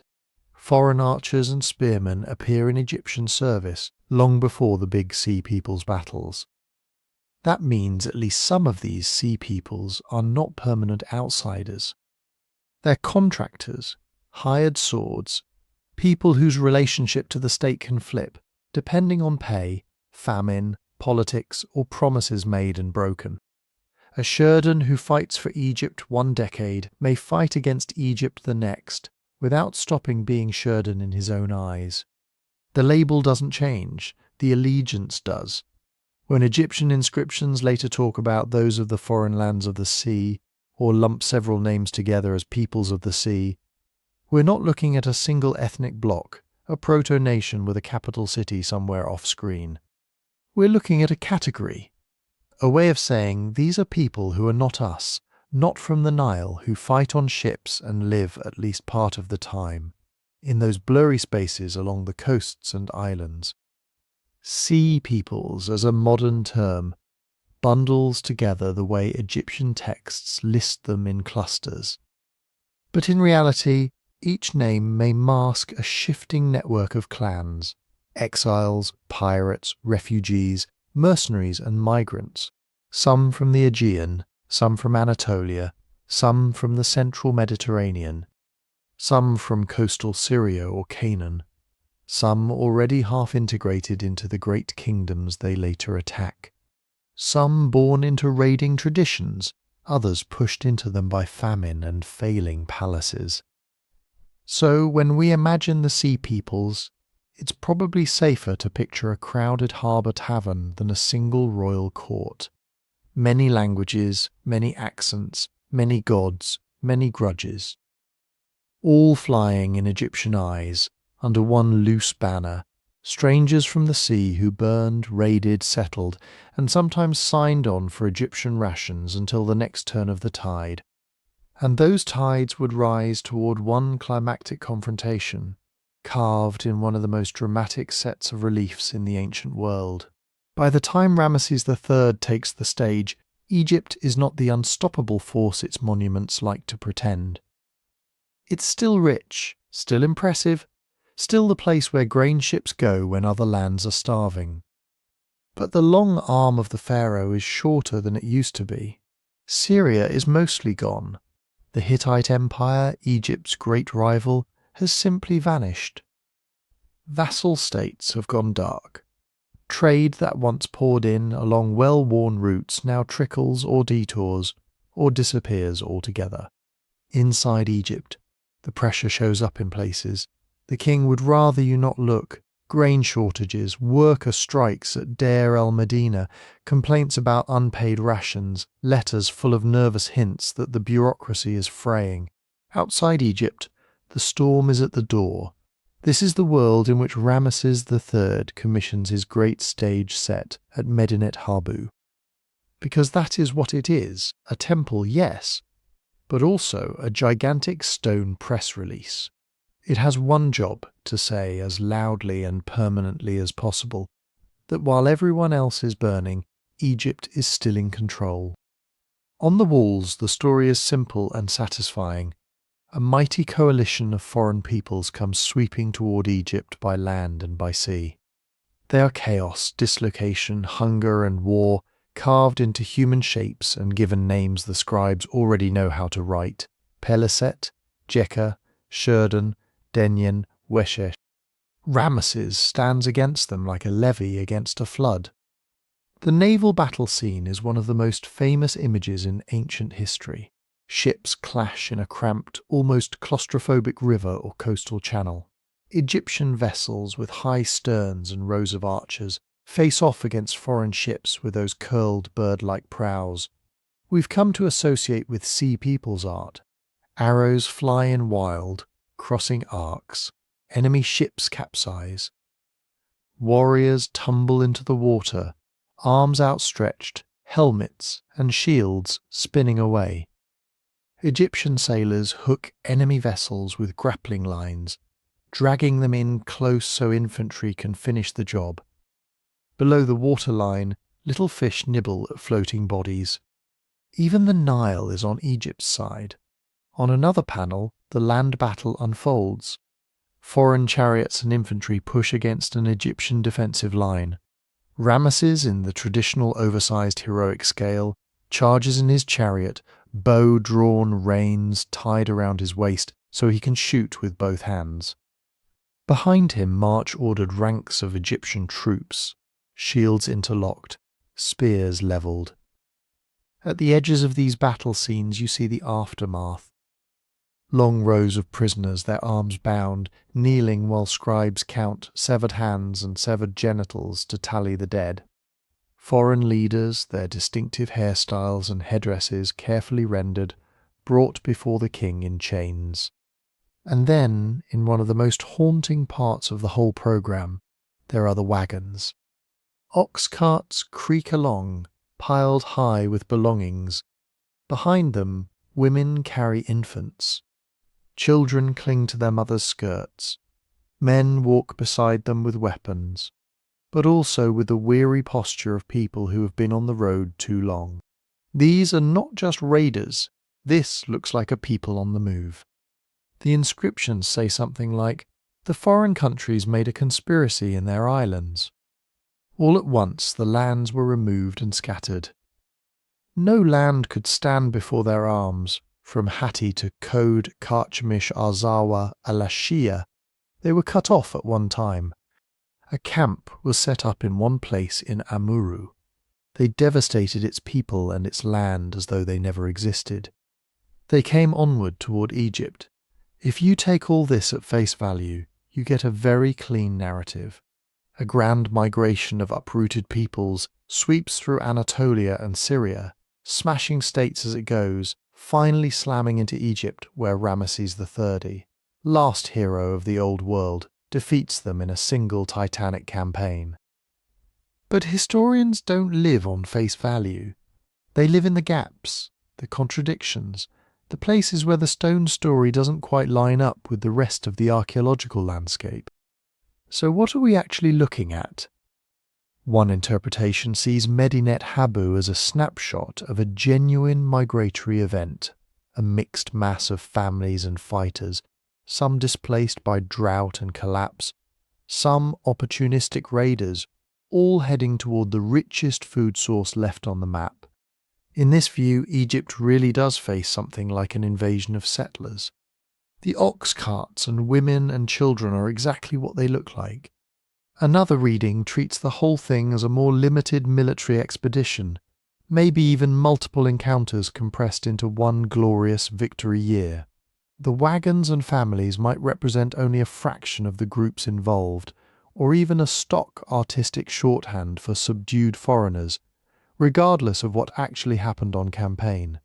Then there's the most sceptical angle, that what we're seeing is not a documentary at all, but a carefully curated, heavily staged propaganda narrative.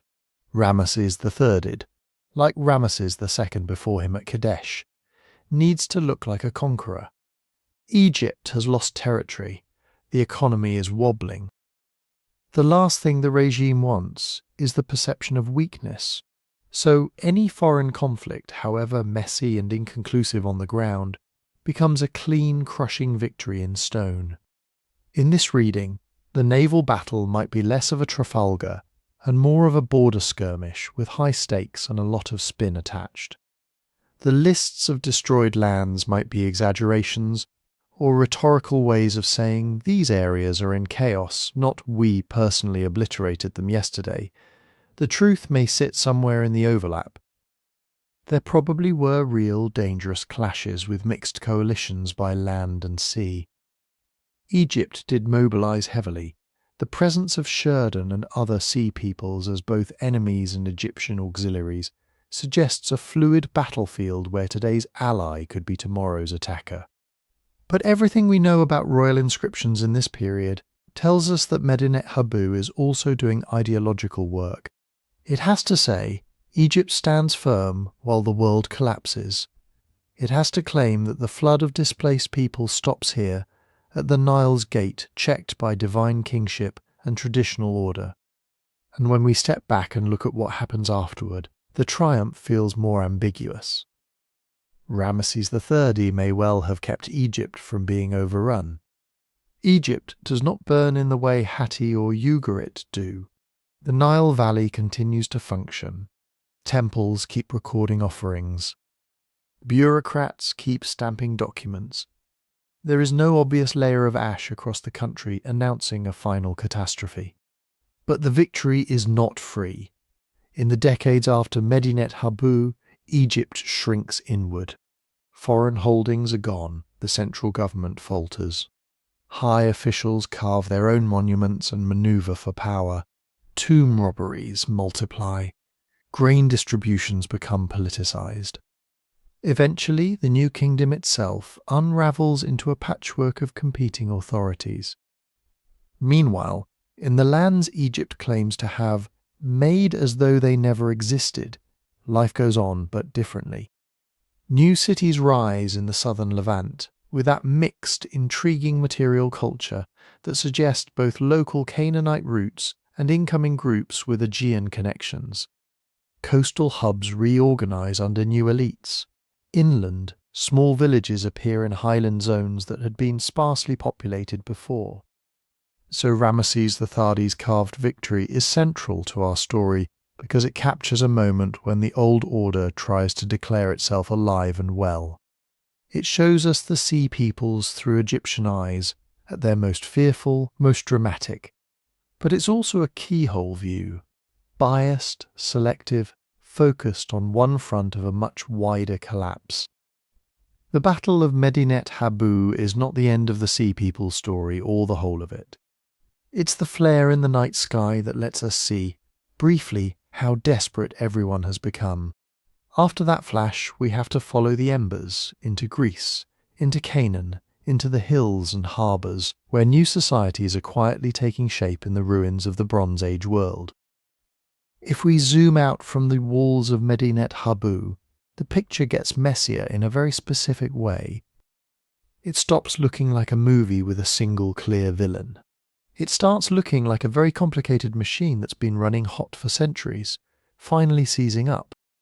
Historians sometimes call this the multi-causal model of the late Bronze Age collapse. Not one cause, not one invasion, not one bad harvest.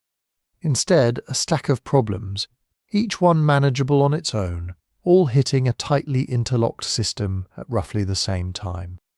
Imagine you're running a palace state in 1200 BCE. Your fields depend on reasonably regular rain. Your armies depend on grain from those fields. Your legitimacy depends on being able to feed the temples, pay the scribes, and keep the gods and the nobles happy. Your copper comes from Cyprus. Your tin comes from far away. We're not even totally sure where. Your chariots need bronze, your scribes need imported ink and papyrus. Your prestige depends on being plugged into an international world of gifts and diplomacy. Everything is connected. Under those conditions, you don't need a single Sea People's invasion to bring the house down. You just need enough things to go wrong at once that the system can't compensate. One of the big suspects on that list is climate.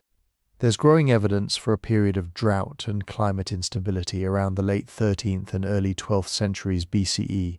Pollen cores from lakes, isotope data from caves, sediment from the eastern Mediterranean, they all hint at rainfall decreasing in key breadbasket regions. Not an instant desert, not a Hollywood apocalypse. More like harvests that miss expectations again and again. Rivers that run a bit lower, pastures that don't recover between seasons. It doesn't need to be total failure to be dangerous. It just needs to be bad enough, for long enough, that granaries stop feeling generous and start feeling finite. And then there's the ground literally moving under people's feet. You might have heard of the earthquake storm theory. Some archaeologists have noticed that many late Bronze Age sites around the Aegean and eastern Mediterranean show destruction layers that look, at least to some eyes, like earthquake damage. Tumbled walls, crushed bodies under collapsed roofs, no obvious burn or battle debris. The idea is that the whole region sits on active fault lines, and during this period those faults could have produced a sequence of powerful quakes over decades. Not one huge cataclysm that everyone remembered, but a rolling series of disasters, each one knocking down a different city, a different port, a different palace. It's an elegant theory. It explains why you see physical destruction without always seeing evidence of siege. It fits with what we know about how fault systems can behave, long quiet periods, then clusters of activity. But it's debated.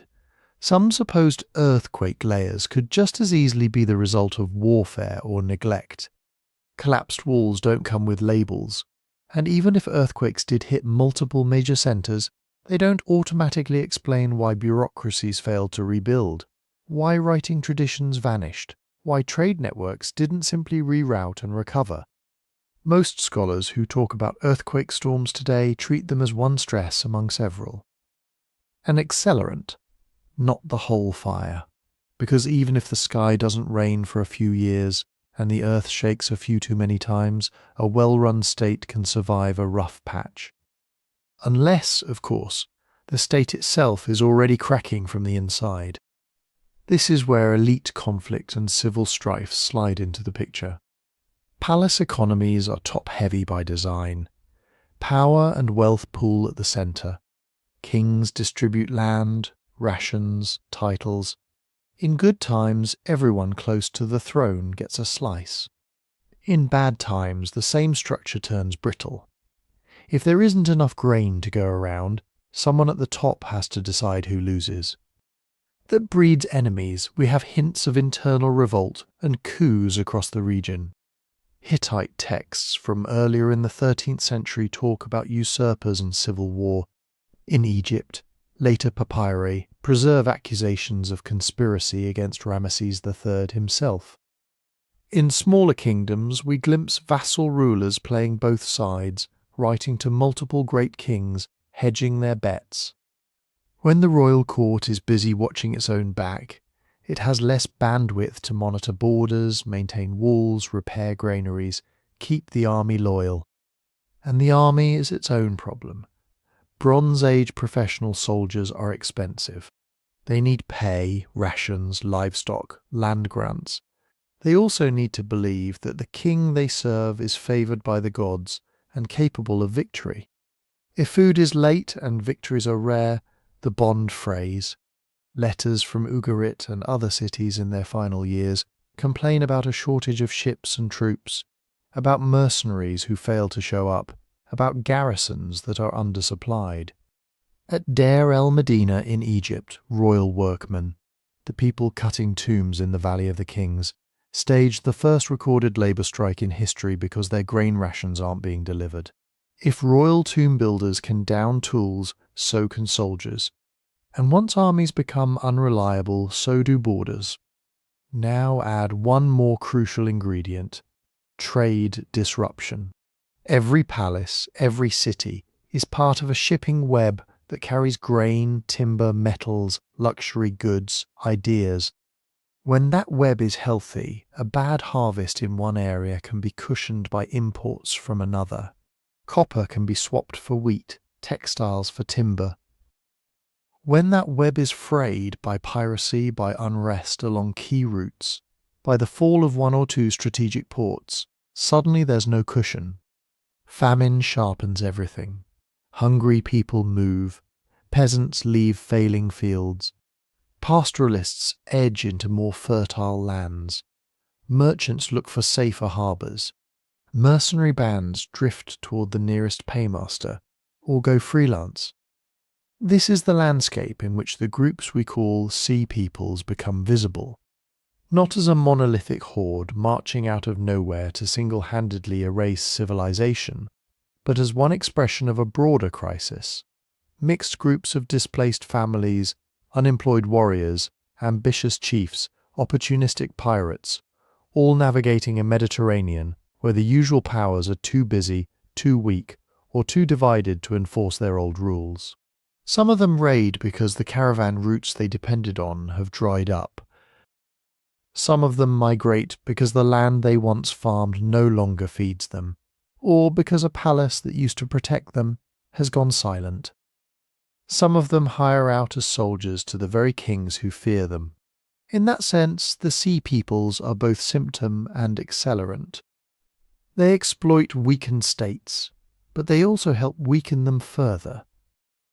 A coastal kingdom already strained by drought and internal strife might survive one bad year. Add a devastating raid on its main port, the loss of its grain fleet, the burning of its storehouses. Suddenly recovery becomes much harder. When you put all these pieces together, climate stress, possible earthquake clusters, elite infighting, revolts, famine, trade breakdown, and yes, maritime and overland raiders, you don't get a neat story about good guys and bad guys. You get a complex system pushed past the point where it can self-correct. Palaces burn, but not always from the same spark. Some are toppled from within.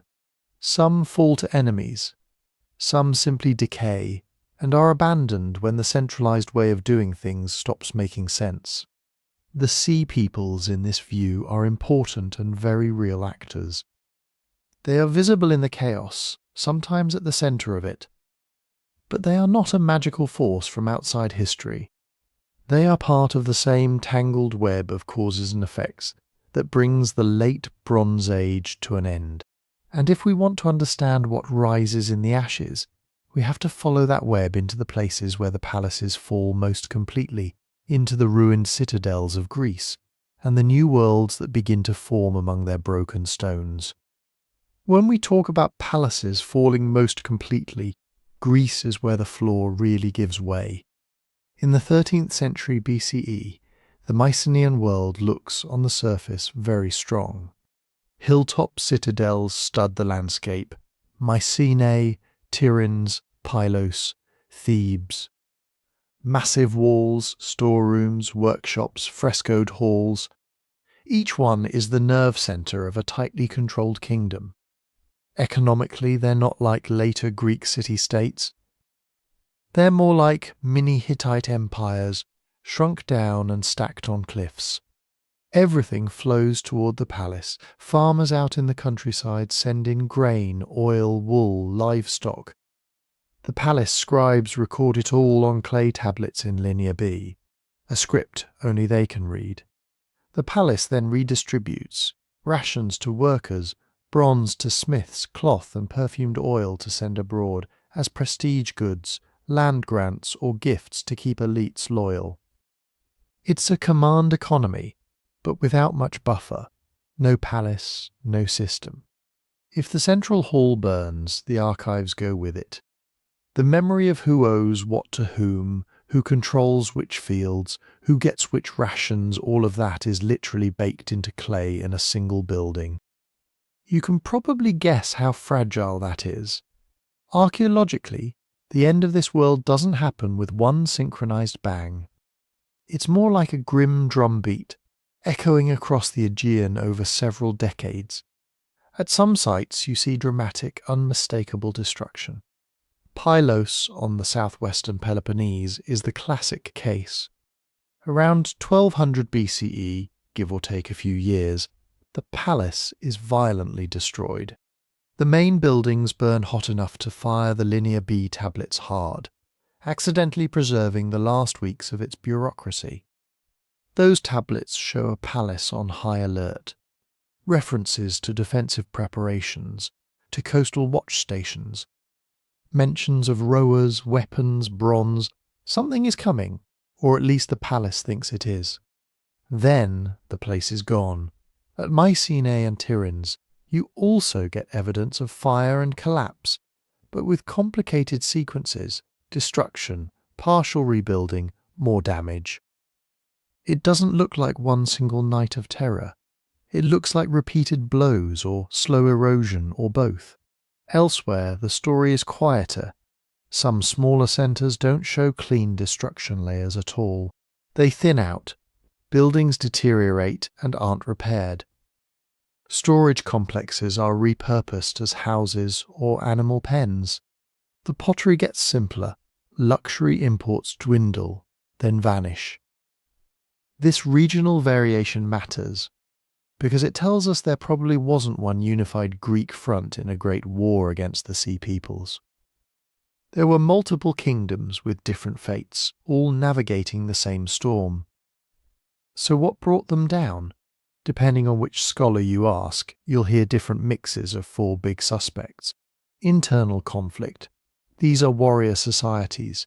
The shaft graves and tholos tombs from earlier centuries are stuffed with weapons and gold. By the 13th century, rival elites may have been pressing hard against kings who were struggling to keep resources flowing. Civil wars, coups, local feuds, these things don't always leave neat written records, but they can absolutely burn palaces. External raids, coastal sites and palaces, with access to good harbours, are obvious targets. It's not hard to imagine seaborne attackers, whatever mix of locals, mercenaries and migrants they contained, taking advantage of weakened defences. Some scholars connect this to the same world of sea peoples we see in Egyptian texts, but the Mycenaean evidence itself doesn't come with convenient ethnic labels. Economic breakdown.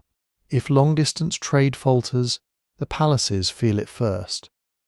They're the ones organising bulk shipments of bronze and luxury goods, the ones promising rations and status in exchange. A few bad harvests, a cut in copper supply, and suddenly the central redistributive system can't keep its promises. People further down the chain start opting out. Migration and movement. As conditions worsen, populations don't just sit still.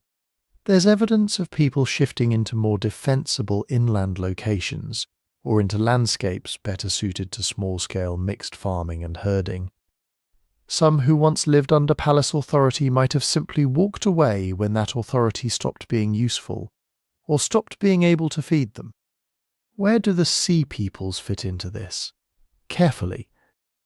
We don't have a Mycenaean tablet that says, "Today the Sea Peoples attacked," in nice clear syllabic signs. Linear B is all about rations, animals, offerings, allocations.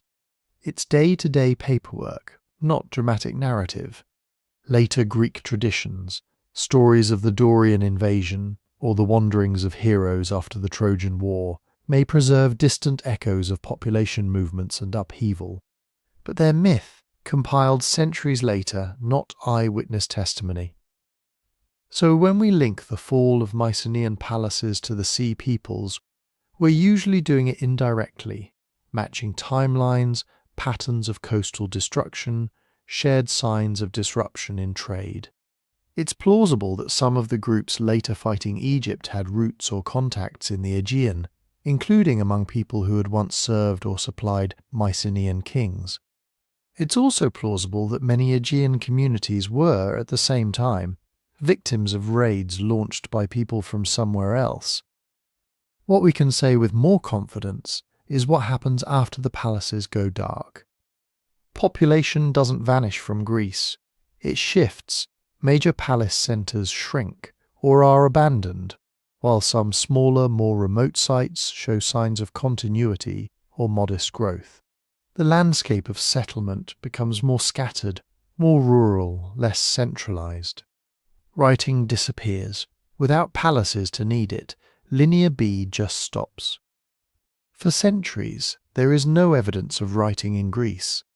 When a new script appears, the alphabet borrowed and adapted from the Phoenicians, it's part of a very different world with very different uses. Craft traditions change. Fine decorated pottery styles become simpler. Large-scale workshops tied to palaces vanish. Metalworking continues, but bronze gives way unevenly to iron, first as a rare prestige material, then more widely. Trade doesn't end, but it looks more opportunistic, less dominated by royal gift exchange. Social organisation reorganises at a deeper level. Power seems to decentralise. Instead of a few great one-axe kings ruling from fortified hilltops, we begin to glimpse smaller, more local leaders, communities that are more self-reliant, less plugged into a single redistributive machine. Out of this long murky period, the so-called Greek Dark Age, new patterns slowly emerge. Village networks, regional identities, the seeds of the city-state system that will later define the classical Greek world. The palaces burn, but culture doesn't vanish in the smoke. It diffuses, adapts, fragments, recombines, and the same is happening in different ways, just to the east in the hills and plains of Canaan, where new settlements, new pottery styles, and new identities are about to appear in the shadow of the old Bronze Age cities. If the Mycenaean world is a story of palaces on hills, Canaan at the end of the Bronze Age is a story of threads. A narrow band of land between desert and sea, stitched together with little city-states, each with its own king, its own scribes, its own tiny slice of power. Hazor in the north, Megiddo guarding the passes, Lachish watching the road inland, Gaza and Jaffa on the coast. Dozens of walled towns and fortified hills, each sitting on its own mound of earlier ruins, each plugged into the larger system. Over all of this, like a net, sits Egypt. By the 13th century BCE, pharaohs rule southern Canaan in practice, not just on papyrus. Egyptian garrisons, Egyptian administrators, Egyptian gods carved into stone at border temples. Local kings send tribute south and get titles, luxury goods, maybe military backing in return. They write to Egypt in Akkadian, the diplomatic lingua franca, hoping the great king on the Nile will solve their local problems. It's not a colony in the modern sense, more like a protection racket with bureaucracy. But that web, like the Aegean palace system, relies on stability, regular harvests, safe roads, predictable trade. As the wider Bronze Age world starts to crack, we see the stress show up here in the ground. One of the clearest signals is the way people move. Late in the 13th and into the 12th century BCE, settlement patterns in the southern Levant shift. Some long-lived cities are destroyed or shrink dramatically. Others keep going, but with changes in layout, defences and material culture. And in the highlands, the hill country of what is now Israel and the West Bank, something new appears. Hundreds of small villages, many on previously unoccupied ridges and slopes, spring up over a few generations. Simple, often unfortified, built around courtyards with clustered rooms and silos. The pottery is mostly local and plain. Pig bones are rare or absent at some sites, which later scholars will associate with emerging Israelite identity. Down on the coast you see a different response to the same storm. Some places contract, but others are rebuilt on a new scale. Ashkelon, Ashdod, Ekron, Gath, cities that will later be known as the core of Philistia, show evidence of major 12th century building projects.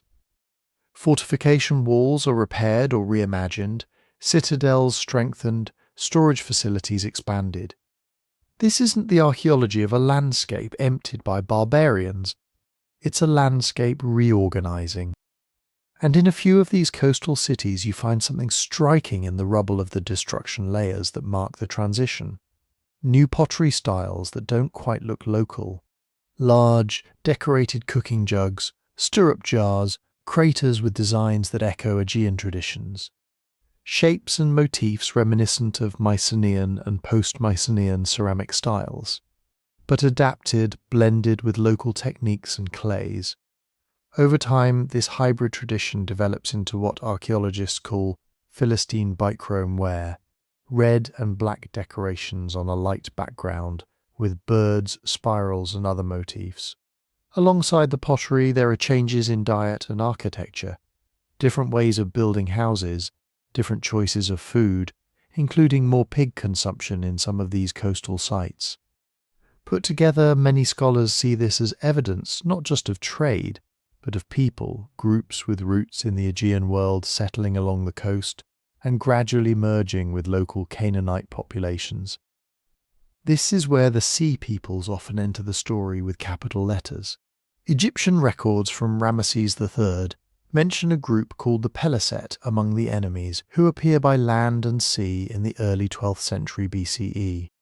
Many historians connect the Peleset with the Philistines of the Hebrew Bible, and the Aegean-flavoured material culture at those coastal sites seems to fit that picture. But we need to be careful about how we imagine what happened. The archaeology does not show an empty coast suddenly repopulated by a single conquering horde with matching helmets. It shows continuity and change layered together. Local Canaanite elites likely survived in some places, negotiating new power arrangements. Aegean-connected groups, whether refugees, mercenaries, traders, or some mix of all three, seem to have inserted themselves into existing cities, sometimes violently, sometimes gradually. Over a few generations, new hybrid communities take shape, blending languages, customs, and gods. Migration, yes, but also acculturation, intermarriage, political compromise. The story inland is just as complex. Those new highland villages may include people fleeing failing lowland cities, pastoralists settling down as the old system collapses, and groups with their own distinct religious taboos and social norms. Later texts will remember these communities as Israel, but in the 12th century BCE, they look like one regional variant in a broader pattern of people pulling back from the old centres and experimenting with new ways of living. All of this is happening in the same decades that Hatti vanishes. Ugarit burns, Cyprus is shaken, and Mycenaean palaces fall. As the great powers retract or disappear, the map of Canaan and the southern Levant is quietly redrawn. Egypt loses its tight grip on the region. Its fortresses are abandoned or repurposed. Local city-states jostle for power without a single imperial arbiter. New coastal polities, what we'll later call the Philistine cities, take shape in the vacuum, while inland networks of small villages grow into the foundation for later kingdoms. From above, it looks like borders dissolving, then hardening in new places. From the ground it would have felt like uncertainty and opportunity, old loyalties failing, new neighbours arriving, old gods sharing space with new ones. The sea peoples are one thread in this tapestry, but not the whole cloth. Their movements intersect with drought, with famine, with civil wars we barely glimpse, with ordinary families choosing higher ground or sturdier walls. By the time things settle, the late Bronze Age world of Egyptian vassal cities is gone. In its place is a new, more fragmented political landscape. Philistines on the coast, emerging Israelites in the hills, Phoenician cities to the north, and an Egypt that is no longer the unquestioned master of the land between. Some states have fallen for good, others somehow have held on and adapted. To understand why, we have to look at the survivors, the hard, lean kingdoms that weathered the storm, Assyria in the north and Egypt itself on the Nile.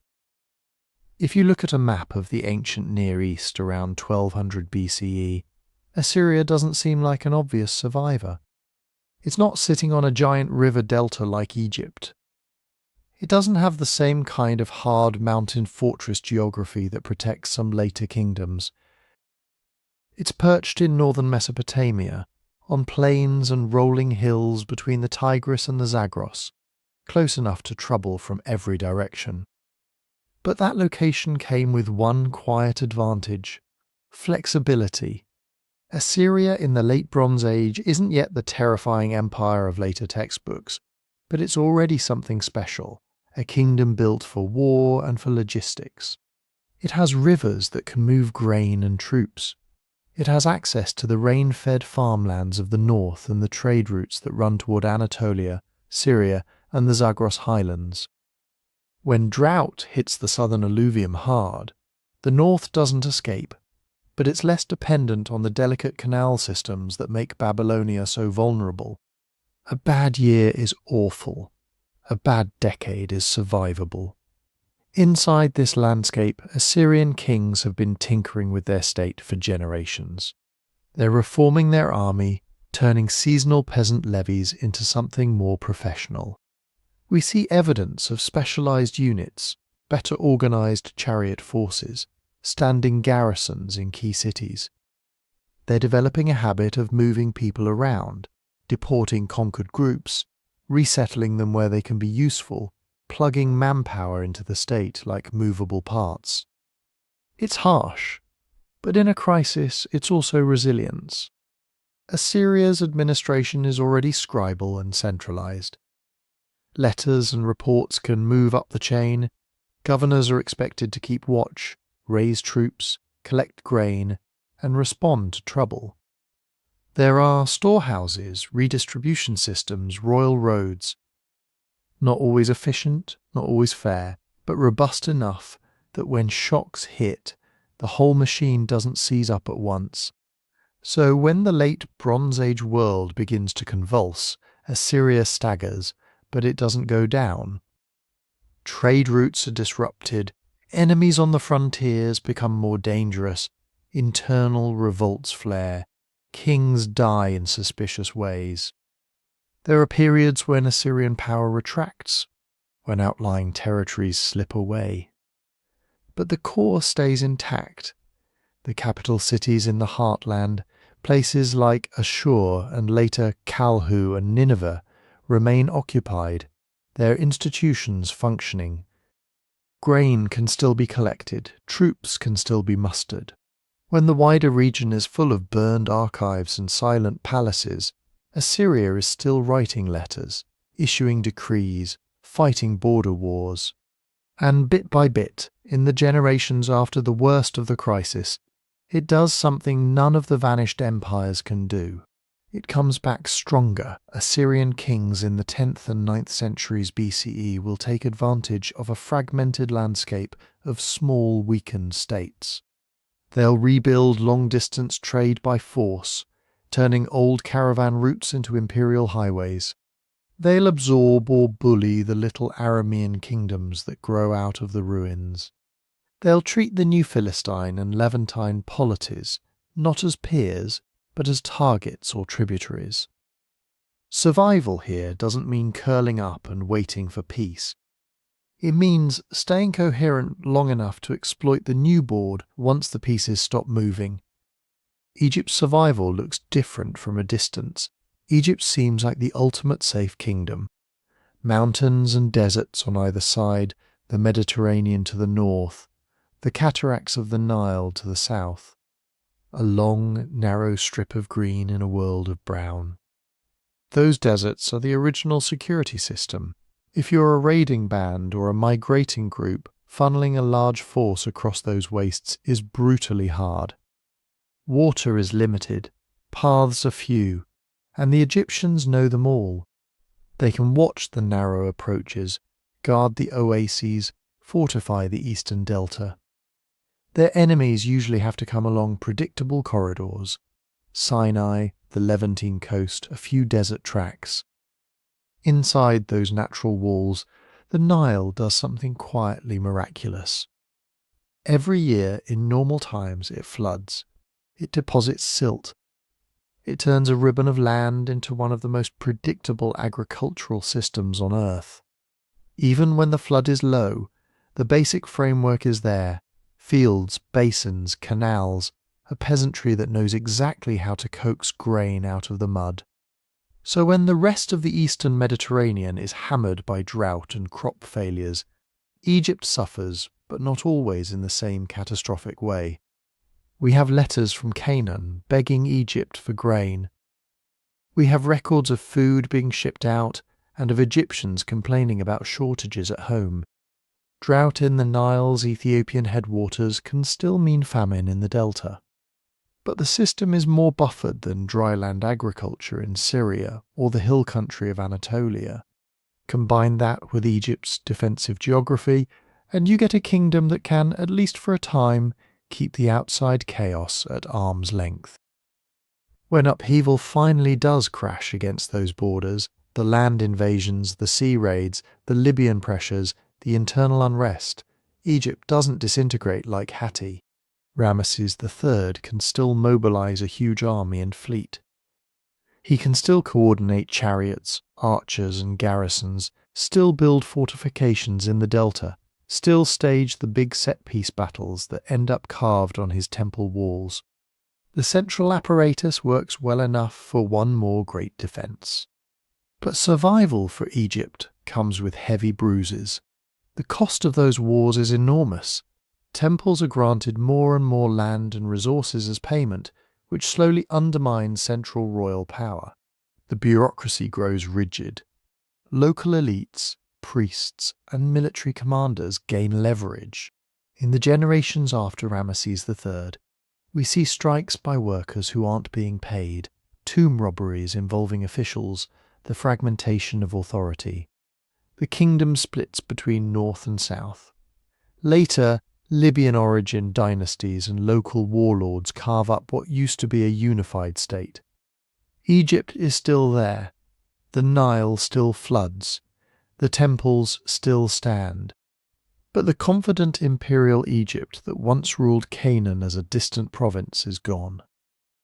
What survives into the Iron Age is a more provincial, internally divided version of the Old Kingdom. If you put Assyria and Egypt side by side in this period, a pattern emerges. States that endure are not the ones that avoid damage. They're the ones that can take damage and then reassert control. Assyria does it through a lean, militarized, highly mobile state that can pull resources from a compact, well-organized core and then push outward again when opportunities appear. Egypt does it through geography and a river that keeps the basic agricultural engine turning even as politics fracture. Its survival is more about a resilient ecological system than a flexible state machine.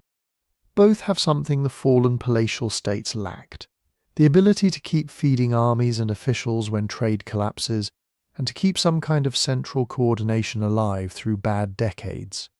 And both have to adapt to a world that no longer runs on the old rules. In the post-collapse Eastern Mediterranean, there is no single great club of kings anymore. There are dozens of small Aramean, Neo-Hittite, Phoenician, Philistine and Highland polities, each with its own agenda. Trade is less about a few palace-to-palace exchanges, and more about a messy web of merchants, ports and local rulers. Assyria leans into that mess, turning conquest and vassalage into a new kind of empire. Egypt retreats, then occasionally lunges back into Levantine politics, but never quite rebuilds its Bronze Age sphere. In both cases, survival means transformation. The Assyria and Egypt we meet in the Iron Age are not the same powers that began the Late Bronze Age. They are survivors in the biological sense, altered by the crisis, selected for different traits, adapted to a harsher, more fragmented world. The old order is gone. What follows is not a restoration, but something new growing out of the cracks. And out in those cracks, in the burned fields and vacant harbours, another shift is beginning. Metal itself is about to change, and with it, the balance of power. When people talk about this period, they sometimes make it sound like there was a neat handoff. One day, shining bronze chariots, palaces trading letters on clay tablets, great kings calling each other brother. The next, grimy iron swords, rough hill forts, and a brand new Iron Age. That's not how it felt to the people living through it. From their point of view, what changed first wasn't the metal in their tools. It was who could give orders, and how far those orders reached. In the Late Bronze Age, power radiated from a few enormous palatial centres: Hattusa, Mycenae, Thebes, Ugarit. Each was a sun with rings of vassals and dependents orbiting around it. Long-distance trade, diplomatic marriages, even grain shipments all flowed along those spokes. After the crisis, the sky looked different. The big suns had dimmed or gone out completely. In their place, dozens of smaller stars flared up. Little city-states, hill-fort chiefdoms, coastal ports run by ambitious families instead of royal bureaucrats. In Greece, the great palaces vanish, but people don't stop living there. They move up to defensible heights, build smaller, more rugged settlements. Authority splinters. Instead of one king of Mycenae with a bureaucracy and his megaron, you get clusters of local leaders, each with a few villages and a modest following. In the Levant, the same pattern plays out differently. The vacuum left by Egypt and Hatti fills with Philistine city-states, Phoenician ports like Tyre and Sidon, highland communities that will one day be called Israel and Judah. None of them has the reach of the old empires. All of them are close enough to bump elbows, raid, trade, and squabble. Warfare shifts with this new landscape. The age of vast, choreographed chariot battles never completely disappears, but it stops being the only game in town. Chariots are expensive.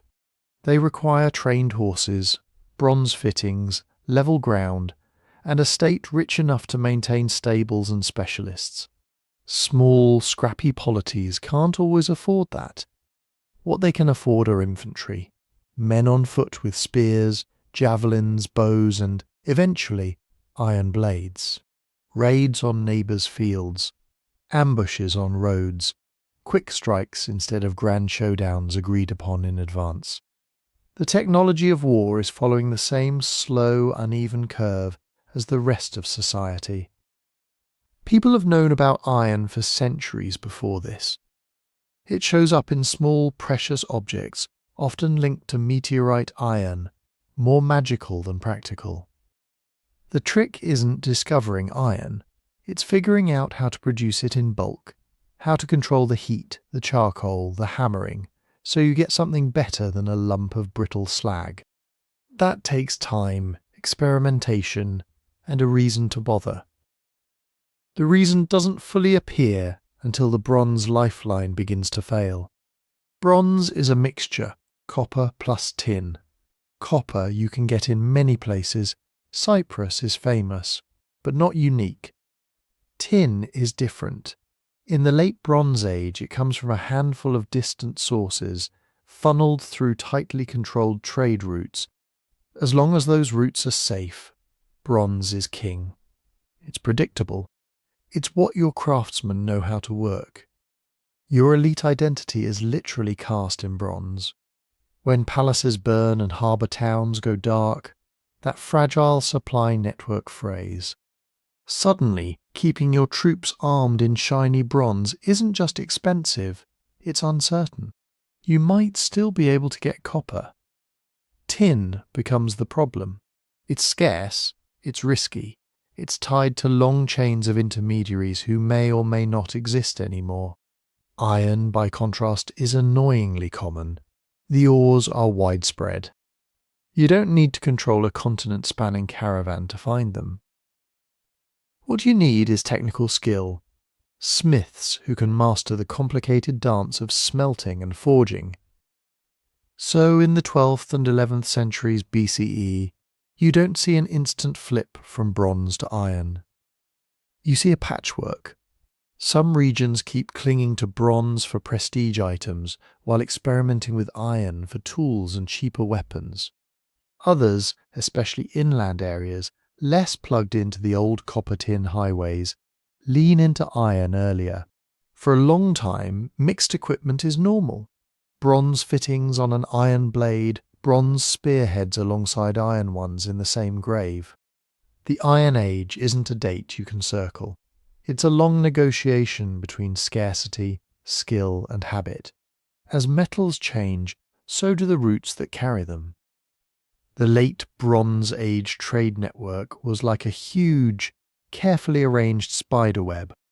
Canaanite harbours, Cypriot ports, Ugarit, Mycenaean way stations, Hittite border towns, all positioned to catch and redirect the flow of copper, tin, grain, timber, textiles. After the collapse, somebody walks through the web. Some strands sag, some snap. Others get rebuilt in new directions. Cyprus doesn't disappear, but instead of shipping copper ingots mostly to great palaces like Ugarit and Mycenaean centres, it now deals more with a constellation of smaller ports, emerging Phoenician cities, Philistine harbours, inland markets tied to Aramean kings and mountain chiefs. Phoenician sailors in particular thrive in this rougher, more competitive world. Without a single empire monopolising the sea lanes, they can cut deals wherever they like, pushing west toward new markets. Crafts follow the routes, purple dye from the Lebanese coast, carved ivories, new luxury goods that aren't tied to a single imperial court, but to many small ones. Workshops adapt. If you're a bronze worker in a fallen palace town, you don't just vanish. You downsize. You hire out your skills to whoever can pay. You retool your techniques for iron, for repairing old weapons, for making ploughshares and hinges. In some places, pottery styles change radically. In others, they barely budge. Certain scribal traditions disappear with their archives. Others linger in fragmentary local forms. Because even amid the ruins, not everything is new. People still farm the same fields. They still worship at some of the same sanctuaries. They still tell stories about the great kings of the past. In Greece, memory of the Mycenaean world survives as legend. In the Levant, older gods acquire new epithets, new worshippers in new named cities. Egypt keeps writing in hieroglyphs and worshipping in ancient temples, even as its territorial reach shrinks. Assyria keeps using cuneiform and royal ideology that would have looked familiar a century earlier, even as its armies march into a very different political landscape. Continuity and collapse run side by side. The political map is redrawn, Hatti gone, Mycenae burned, Ugarit silent, replaced by Philistines, Phoenicians, Arameans, hill kingdoms, and slowly re-emerging empires. Yet the underlying skills, myths, and many daily routines bridge the gap. The Iron Age grows out of the Bronze. It doesn't arrive from nowhere. Where do the Sea Peoples fit into this? They're not the whole story, but they're woven into this transformation. Some of the raiders and migrants who terrified pharaohs and burned coastal cities don't vanish back into the sea. They settle. They become part of the Philistine cities in Canaan, part of the mixed populations in Cyprus, perhaps threads in other coastal communities.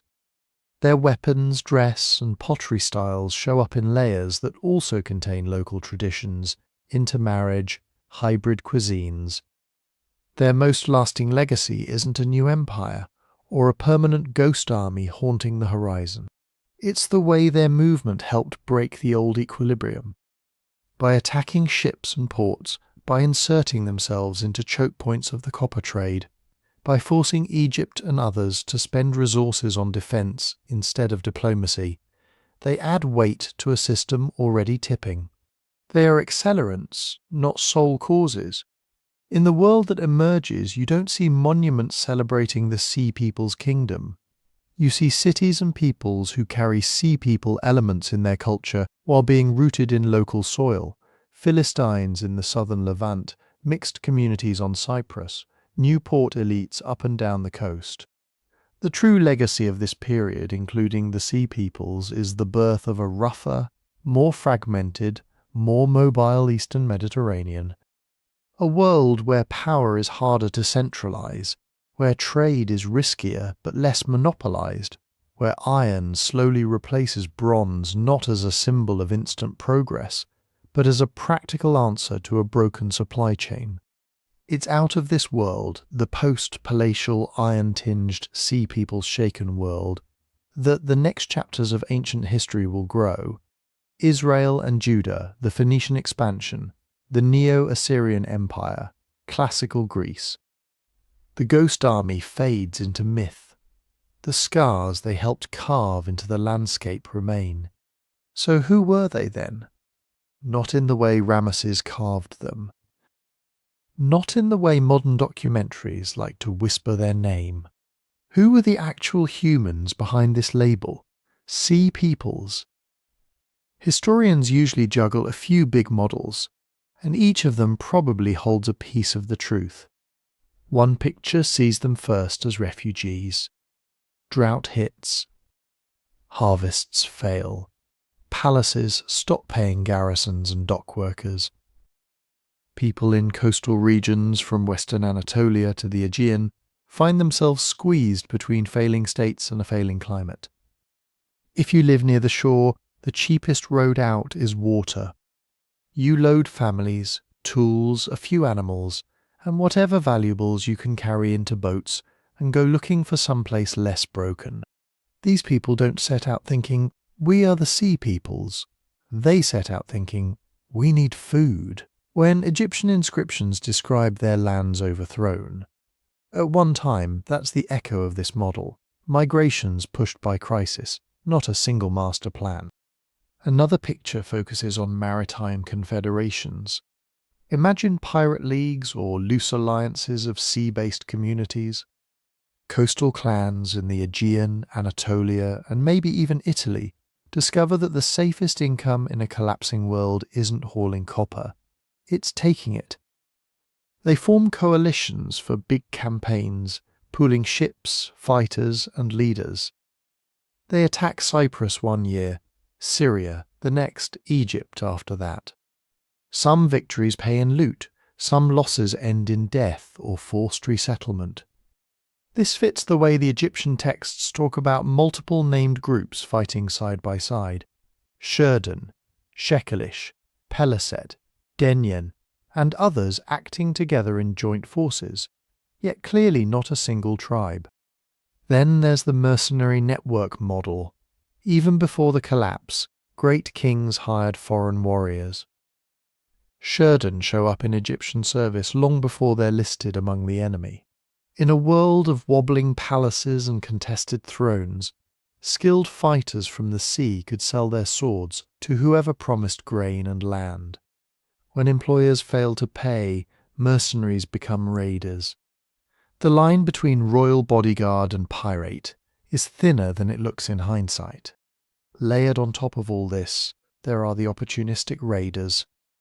Every crisis opens doors. Local chieftains with a few fast boats don't need to be refugees or ex-mercenaries to see that undefended warehouses and half-empty harbours are tempting targets. Some of the Sea Peoples may be nothing more than coastal neighbours cashing in while the big powers are distracted. Which of these is right? The safest answer is all of them, in different proportions at different times. What scholars mostly agree on is this. The Sea Peoples were not one ethnic group with a single homeland and a shared flag.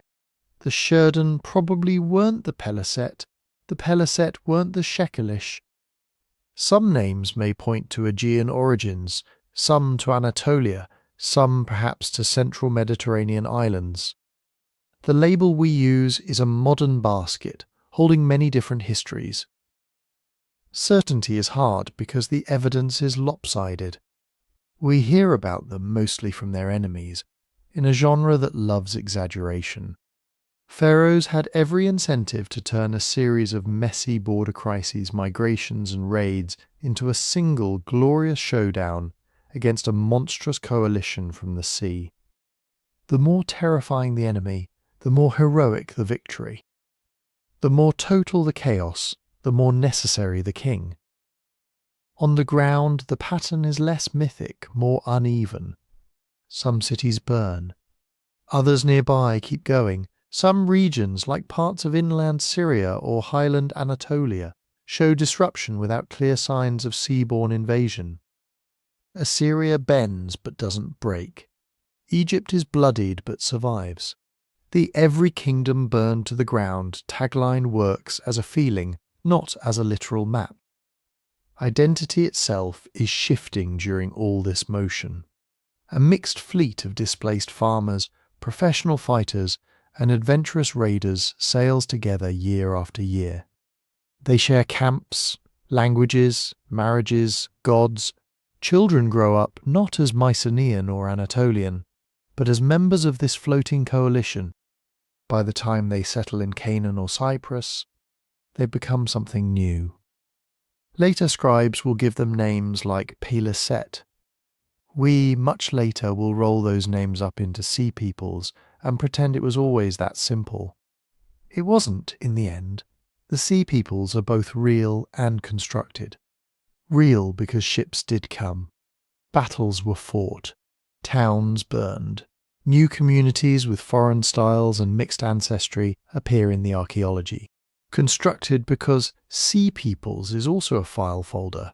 Into it, ancient pharaohs and modern historians alike have stuffed migrations, pirates, mercenaries and refugees from a dozen coasts and cultures.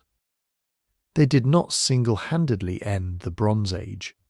They were one set of actors in a much larger unravelling, pushed by drought and famine, pulled by opportunity, magnified by royal propaganda, remembered as a ghost army at the edge of the map. When we whisper about the sea peoples now, we're really talking about that whole storm. So when we step back from the wreckage, what picture do we actually have?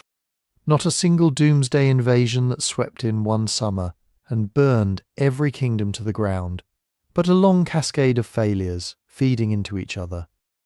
Years of poor harvests thin out granaries, famine weakens armies and angers subjects. Earthquakes shake already cracked walls. Trade routes, stretched over thousands of miles, start fraying as pirates, refugees and unpaid soldiers compete over the same ships and harbours. Palaces hoard what they can, raise taxes, squeeze labour. People revolt. Local warlords take their chance. Into this tangle the sea peoples appear. Sometimes as hungry migrants, sometimes as hired guards, sometimes as raiders, sometimes as the children of all three. They are not the cause of everything. They are the sharp edges that make an already dangerous situation lethal in certain places at certain moments. A convoy waylays a grain shipment that a starving city was counting on. A fleet picks off the last copper lifeline of a palace already in debt. A failed invasion becomes a wave of displaced families who must be settled somewhere, changing the balance in Canaan or on Cyprus forever. It's not one blow, it's many small and medium blows, landing on a system that no longer has the slack to absorb them. That might be the quiet core of this whole story. In the late Bronze Age, the Eastern Mediterranean was proud of how connected it was. Palaces depended on ships they didn't own, on farmers they couldn't always feed, on allies they could not fully control. Letters and gifts moved quickly. So did problems. A drought in Anatolia could ripple all the way to Egypt. A collapsed harbour in Cyprus could starve workshops in Ugarit. A run of bad luck on one stretch of sea could leave entire kingdoms without bronze for tools or weapons. When multiple pressures hit at once — climate, earthquakes, rebellion, shifting trade, migrating peoples — you don't just get a few bad years. You get feedback loops. Each failure makes the next one harder to avoid. A beautiful network turns fragile, and then it tears. This is one reason historians come back to the Sea Peoples, again and again. Not just because of the romance of lost fleets and ghost enemies, but because their story sits at the intersection of all these forces. They are the human faces we glimpse in the moment a world system unravels. And yet, so much is still in shadow. We still argue about where each named group came from. How much of the movement was forced migration, and how much was opportunistic raiding? Whether some of these people had already been living in the region for generations before pharaohs ever carved their names in stone. How much responsibility to lay on climate versus politics, versus simple bad luck? Future discoveries could change the outlines overnight. One untranslated clay tablet in a forgotten storeroom that lists ships and captains from a harbour we barely know. A wreck on the seabed, still full of weapons and household goods that can be tied to a known raid. A burial ground with DNA that links mysterious foreigners to specific islands or coasts. All it would take is a few of these puzzle pieces to redraw our maps of who moved where and why. For now, the Sea Peoples remain what they have been for over 3,000 years, half history, half question. They mark a moment when people looked out from burning walls and saw sails on the horizon and could not quite understand what they were seeing. Were these invaders, refugees, future neighbours, the last wave of the old world, or the first wave of the new one? As you drift towards sleep, you can imagine that twilight shoreline, the palaces behind you crumbling, the Iron Age ahead, still unwritten. And out on the dark water a cluster of ships whose crews will never know that someday, far in the future, strangers will whisper about them as if they were ghosts. Thank you for listening, and for letting your mind wander through this vanished world. If you found this calming or thought-provoking, you can gently tap like or subscribe so you don't miss the next journey into the past. If you feel like sharing, you can leave a quiet comment, tell us what you're thinking about, and where in the world you're listening from tonight. For now, let the questions rest with the ruins, and let the mystery of the Sea Peoples fade with the waves.